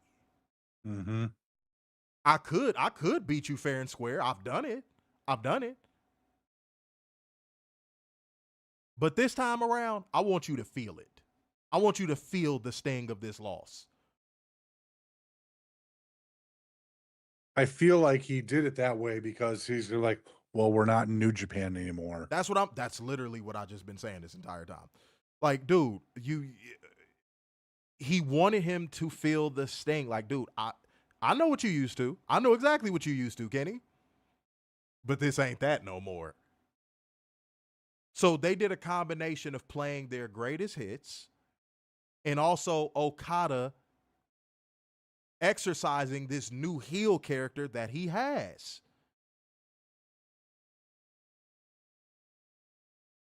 Why did people have a problem with this match? This was a cheat code. It was. What more could you ask for? They played the greatest hits and we got some top-notch Okada heel work. What more could you want? Plus the entrances were insane. What more could you want? The same people who criticize AEW for doing too much in wrestling matches, funny enough, are the same people that criticize AEW for not doing what they perceive as not enough. Right. Can anyone help me make that make any sense? Which one is it? Do you want them to go over the top in every match, or do you want them to not do nearly as much every match? But I thought this match was a cheat code. I thought it was perfect. Once I realized that they were playing the greatest hits, I said, oh, I see where they're going with this. They're going to play the greatest hits until Okada realizes, hey, man, you know what? I'm going to win this the dirty way.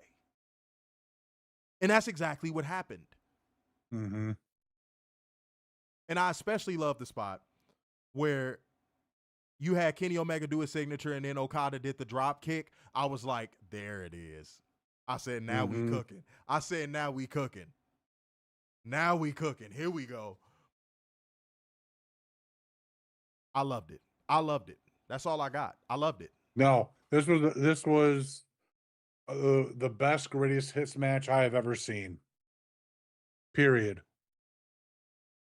I don't know how you can top this. I don't even know if they're going to even run this back again. I hope they do. But the way Kenny made it sound, who knows? And by the way, ladies and gentlemen, Kenny Omega does not have much time left in this business. No. You need to be appreciating every match that he gives you at this level. Because when have you ever seen Kenny not wrestle at this level? Take a second to ask yourself that question. Since he's became this version of like Kenny Omega, when have you seen Kenny Omega not wrestle at this level? And you want to know how I know you know he wrestles at that level? Then why does every time he comes out there, he feels like a final boss? Every time he comes out there, he feels like a final boss. That burning Omega sign with the aligning with the Tron. Whoever thought that one through, give them a fucking raise. Let me just say that too. Yeah. Adrian Carpenter said, I am not to be defeated. Five Schmackaroo said, American fans don't understand the Japanese style of wrestling. American fans want WWE matches and nothing else. They're the worst fans. But here's the thing. They integrated a mixture of the American style and the Japanese style, and that was what made the match amazing. Yep. And of all people, Okada was the one that did the American heel work. Like, ain't that some shit? Yeah. Oh, and by the way, that unified title, for all the people that were shitting on it because they saw it on like a little fucking render, that title up close and personal is gorgeous. That title up close and personal is beautiful. Let me see what we got. Said I seen his interview with Meltzer. The way Kenny talked is probably his last contract. Probably. He'll probably just finish up and be an EVP. Yeah, man. What else does he have to prove? Yeah. Oh, I can hear Jerome. In order for his legacy to be solidified, he has to come to the WWE and compete at WrestleMania. Go to hell. All right. He's gotta face Cody, and he's gotta lose to Cody because WWE is better than everybody. Yeah, because he's a real superstar. Cody can't lose to Kenny. He's an indie guy. Yeah. That's how the fuck y'all sound, by the way. That's a fact, Samantha. Oh, you know your shit, said paying tribute to the IWGP before title. Yeah, there you got it. There you go. See, you know your shit. You know your shit. Good for you. All right, and we have reached the main event. Werner, I'm going to go ahead and let you handle this one, man. Go ahead.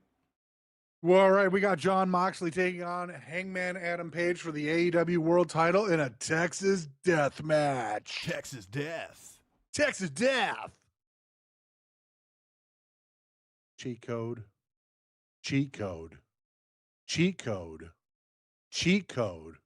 Motherfucking cheat code. Every form of cheat code that you could possibly conjure. I'm not even going to say the winner because you should already know. And if you don't, you should go watch because this was fucking chef's kiss. I don't know when the next Texas Death Matches is. I don't know how you're going to top this one. I don't know who it's going to be with. I don't know if it's Hangman. I don't know if it's anyone else. But to top that, I don't know how you're going to do it. I was going to cheat the game and say the same shit you said. This broke the foundation of our cheat code system. Yep. But let me say this because I feel vindicated again. I feel very vindicated. I'm not looking for a pat on the back. I just feel vindicated. What did I tell y'all after Dynasty? I said it at the beginning of tonight's show. What did I tell y'all after Dynasty? When Jon Moxley retained, what did I say? Don't be surprised. No. Because I see a lot of people using my talking point on Twitter. and not giving me credit. Oh. What did I say? When all y'all was bitching and moaning about Moxley retaining and oh my God, all the Death Riders are dragging everything down. Moxley's a terrible world champion. What did I say? It was on the Dynasty review. I coined this. There it is. Dylan got it. Mega heels make mega baby faces. I said to every single one of y'all on that Dynasty review, the moment that that title gets pulled out that briefcase, it's going to be a fucking moment. I understood the mission. I knew exactly. That's why I feel like I could work side by side with Tony Khan, because I saw the vision. That's why when I was like, I get it. I bet some of y'all expect me to come on the review like, man, I can't believe Moxley retained. That's crazy. What the fuck? Woo, woo, woo. No, I said, no, I see where this is going.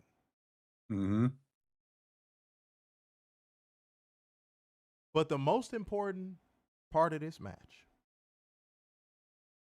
was every major story surrounding the AEW World title. Damn near all of them, since the Death Riders and Jon Moxley has been champion, was sealed and sent off with a kiss. I almost pulled to you, Werner. Bryan Danielson got his vindication. Darby Allin got his vindication. Swerve saw the ultimate end game and made the right decision.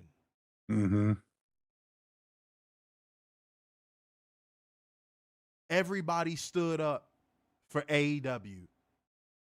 And it led to a moment where a mega heel made a mega baby face. You watch Hangman go through the fire and come out unscathed.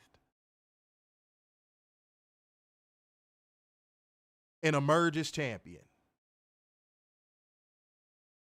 That is what wrestling is all fucking about. That moment shits on Cody finishing a story or Sami Zayn getting an opportunity because he deserves it. There's nothing WWE can do because they don't know how to book. There's nothing WWE will do that will top the finish of that pay-per-view for the next decade plus. I will stand on that. If I never do another review again, I stand on that. There's nothing or any story that WWE can organically create that will top the finish of AEW All In Texas. They don't know how. They don't know how.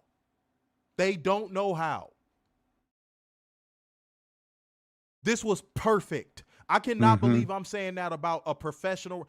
Perfect. Because nothing is perfect in pro wrestling. Nothing. But this was perfect. Seeing all of those chapters close. Like I said, this was like a love story written to the first 6 years of AEW, and the book was finally closed on the first 6 years of AEW. It was a celebration of AEW. It felt like a master reset. It had finality.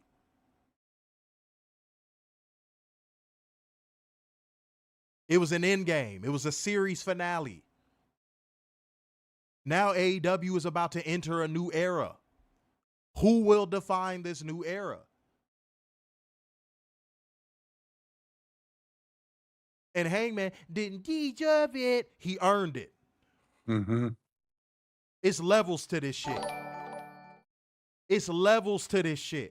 All of the stuff that AEW went through, Tony Khan went through, all the negative press. In that moment when Hangman opened that briefcase, it meant nothing.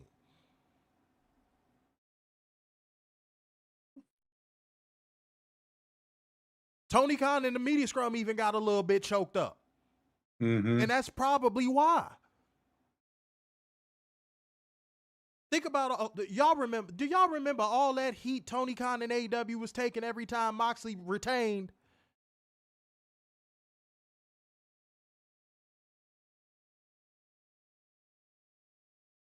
You want to know how much heat Hangman Page got after they felt like he ran off CM Punk? Do I need to go there?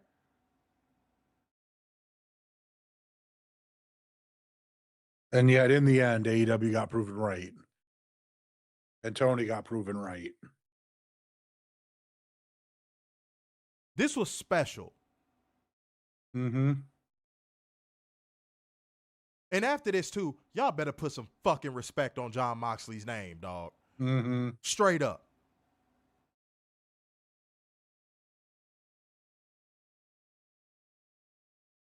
If Jon Moxley wanted to retire after this match, who would blame him? It was, dude. Yeah. You capped off the greatest story in AEW history by yourself.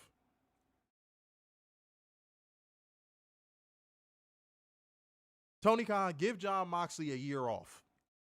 For the love of God, give him a year off. He earned it. Give him a year off.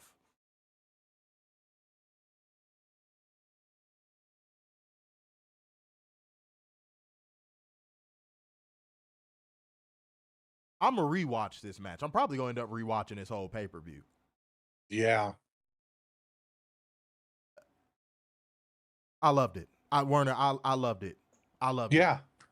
Beautiful, ugly art. Mm-hmm.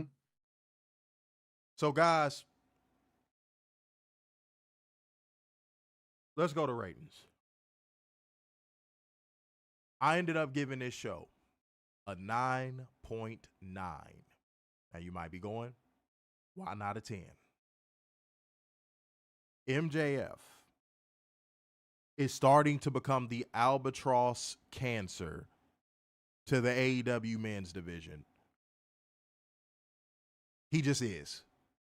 Yeah. Whenever there's a semi-big opportunity to be won, he always wins it. And never does anything with it. Never moves a needle with it. There's probably some needle movers waiting in the wings right now to get half the opportunities MJF gets. And they can't get them because MJF always gets them. Mm-hmm. I'm starting to feel like, and I'm not to this point yet. But I'm starting to feel like MJF is that cancer that needs to be removed from AEW.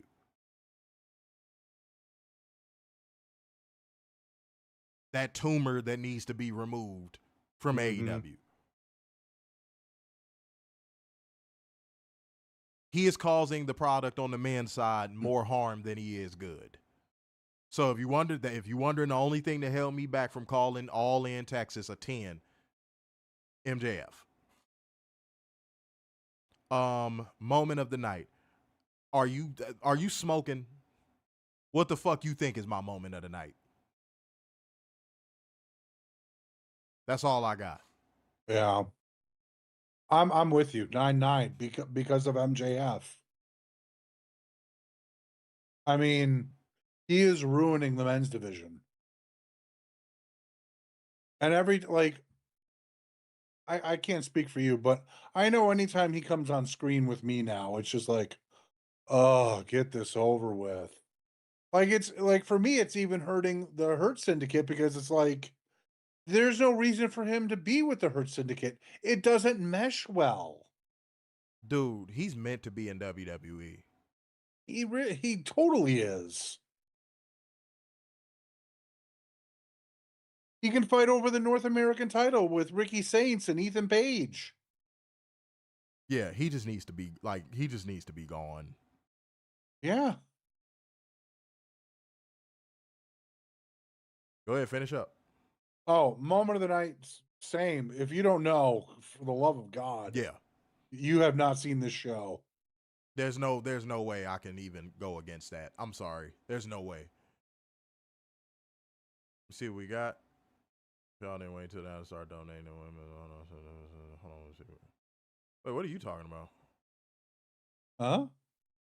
Oh, let's see. There was two smackaroos. This was AEW officially healing from Phil. Dude, that's what it's funny. That's what I was just saying, bro. That's what I was just saying. Like, all of the shit that AEW is taking and Tony Khan is taking, this just felt like, I don't know, this felt like turning the other cheek. It just felt like Tony Khan was like, you didn't win. Compromise Media, you didn't win. CM Punk, you didn't win. All of the people that came in to destroy AEW from the inside, you didn't win. Mm-hmm. That's what it felt like. That's huge, bro. That's fucking huge. It's massive. You know what I'm saying? That's a fact, Sam. Oh, that's what you was responding to. Said if y'all didn't wait until now to start donating, it wouldn't be. That's a fact, though. Like, that, one of many reasons. I've said it before, but like, it's not really like just stuff that happens on the live show is the reason why there's no shows this week. And again, I have to figure out how the show is going to look going forward. And I didn't close anything off. I didn't say we wouldn't do live shows, or if it, like, you know, I don't know what it's going to look like. I really don't. Yeah, I'm got to figure some stuff out. That's all. I didn't say anything as of yet, but it's a lot of things that go into why it possibly could. Tonight could possibly be the last review. There's a lot of things that go into that. But one of them is definitely the gatekeeping of our show. I said that already, though. I said that. Mm-hmm. Because, and it's no excuse, because I've seen y'all share other podcast shit all day long. Like, I've seen y'all share like 35 busted open clips and all that stuff. And I even came on one stream and humbled myself enough to ask y'all, hey, clip our stuff, tag us in it, whoop-de-whoop. I've asked for y'all help, and like, I haven't received it. So, you know, it is what it is. But like, yeah, it's a lot of stuff that goes into it, but that's just one part of it. That's just one part of it. That's not the whole kit and caboodle of the thing, though. All right. Then, moment of the night, MJF win the gauntlet just to be a dick. Oh, you one of those people, you contrarian. You like what goes against the grain. I see. You one of those people. All right. But Jay said, and no ex-WWF debuts. Okay, well, you know what I'm saying? We in 1997. Mm-hmm. No. Said moment of the night, MJF. Oh, read that already. Let me see. Said 10 moment, Hangman opening the briefcase.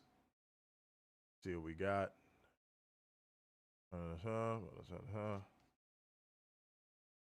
Said this show perfect. Man, again, I wanted to give this a perfect 10. I really did.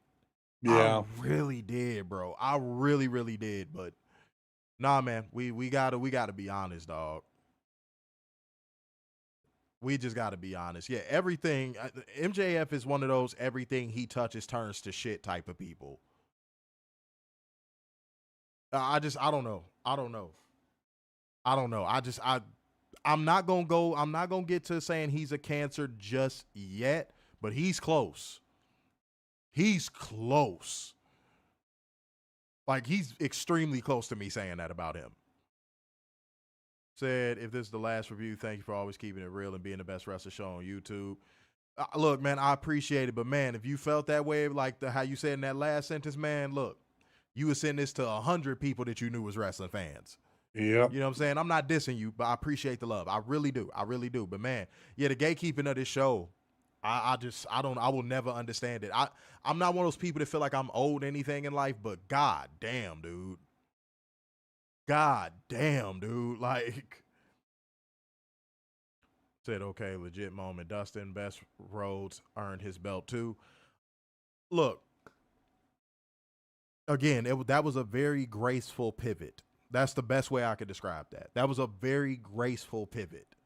And in turn, it actually created a potential storyline that could actually be a better outcome for Kyle Fletcher. So yeah, that was dope. Mm-hmm. That was dope. All right, clear the air, man. Clear the air. I've kind of already spoken enough. We about to approach 3 hours and 30 minutes. Yikes. So yeah, guys, like people been saying, yeah, if this is the last review, then in which case, man, it's all love, and I've appreciated every person that has ever watched the show and has supported the brand for the past 6 years and all that good stuff. You know, I want it to be something bigger than what it is. I want it to be something because I feel like it should be. And we get the recognition. I got a lot of validation from God. I got a lot of validation from people. I told y'all I met so many people that watched the show. One person even wanted to take a picture. Like, it just like, it was a lot of God trying to send me a lot of validation this weekend. but I'm still going to take this week to think on things and just figure out how I want this to look. I mean, I hate saying this on camera, you know, with Werner right here, but like who it may be with, like, I don't know. I do not know. I literally have nothing in mind right now. I have nothing in mind. 0, 0, 0, 0. Not even a percentage. All right. So don't assume anything, but are there things I am disappointed about? Yeah, absolutely. But funny enough, all of the things I am disappointed about when it comes to what we do live, none of them have anything to do with me. None of them. And I'm probably one of the most accountable people you will find. Like, I don't think anything I'm doing is holding us back. I just don't. I don't. I can't say I do. So, yeah, well, you know, I got to figure it out, y'all. I got to figure it out. We'll see.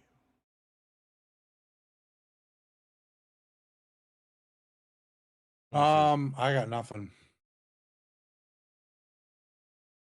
Let me see. Gonna say AEW. Man, I don't know who else does a legit AEW. Again, nothing is solidified. Just hold tight. I feel y'all, and I know it feels that way. I know it feels final. I feel y'all, and like, it might be. But like, this is what happens, bro. I hate to say it, but like, when you don't signal boost a show that actually does give up the good work and the real work and, you know, work hard to educate and inform and all that stuff, when you don't signal boost the right stuff, eventually, someday, it disappears. Mm-hmm. You know, the grass is as green as wherever you water it. Like, that's how I look at it, bro. And I feel like there wasn't enough water going to our grass. I really feel that way. Even enough water going to my grass personally for the work that I put into this show. It just, I don't know. It feels like the effort that I put in just ain't being matched on any level. And I love y'all. I'm not talking to the people that do support. The people that do support, I'm not talking to y'all. The people that do share and show it to people and all that stuff, I'm not talking to y'all. But the people who are what I'm talking about, you know who you are. You know exactly who you are. Anyone that could have used a platform to help us out or anything like that just chooses not to because they don't want to see us get bigger than them. Like I'm talking to those people too. You know, it's not just me trying to make y'all feel a certain way. You know what I mean? Say, find your peace, bro. Take your time to figure out and recharge that battery. Yeah, man. I don't, and that's another half. That's a little portion of it too. I got to recharge my battery. So like, yeah, it's a lot. Yeah, I mean, I know it's gatekeepers. I mean, I just addressed that. Yeah, I know it's gatekeepers. Especially in group chats and shit. Said it's y'all, not in all caps. Said it's y'all fault. I did my part. Hope Covalent comes back. Man, look, shoulder shrug. Shoulder shrug, man. I don't know. We'll see. Miguel said, sorry for asking, do you think? Oh, man, I ain't taking no more questions on the show, man. We done with that portion of it, man. I'm just having a conversation with everybody at this point. But, yeah. A lot of work, guys. A lot of work to be done. A lot of thought process to be done. All right? All right, now I ain't going to no retreat and I'm going to shave my head bald and I'm going to come back like Andre 3000 with a goddamn didgeridoo album or some shit. It ain't gonna be no shit like that. Like, no. But fucking, yeah. We'll see. Who knows? I might come back with some shit y'all least expect. You don't know. Y'all might see somebody sitting in. I don't know. All right, y'all. Boy, kind of bittersweet. Knowing that I'm going into these shadows with no clue of what's next. It's kind of bittersweet. But yeah, guys, we did our damn thing for 3 hours and 30 fucking minutes. Mm-hmm. So therefore, going once, going twice, and so to the man with the braids in his hair. So, signing off yet again. It is the epitome of black excellence, the king of dimes, just your boy, Mr. Starksan. Being a football wide, the Messiah, semi-cute sixes, and the eternal pessimist, Big Dub. Peace out, y'all. See ya whenever.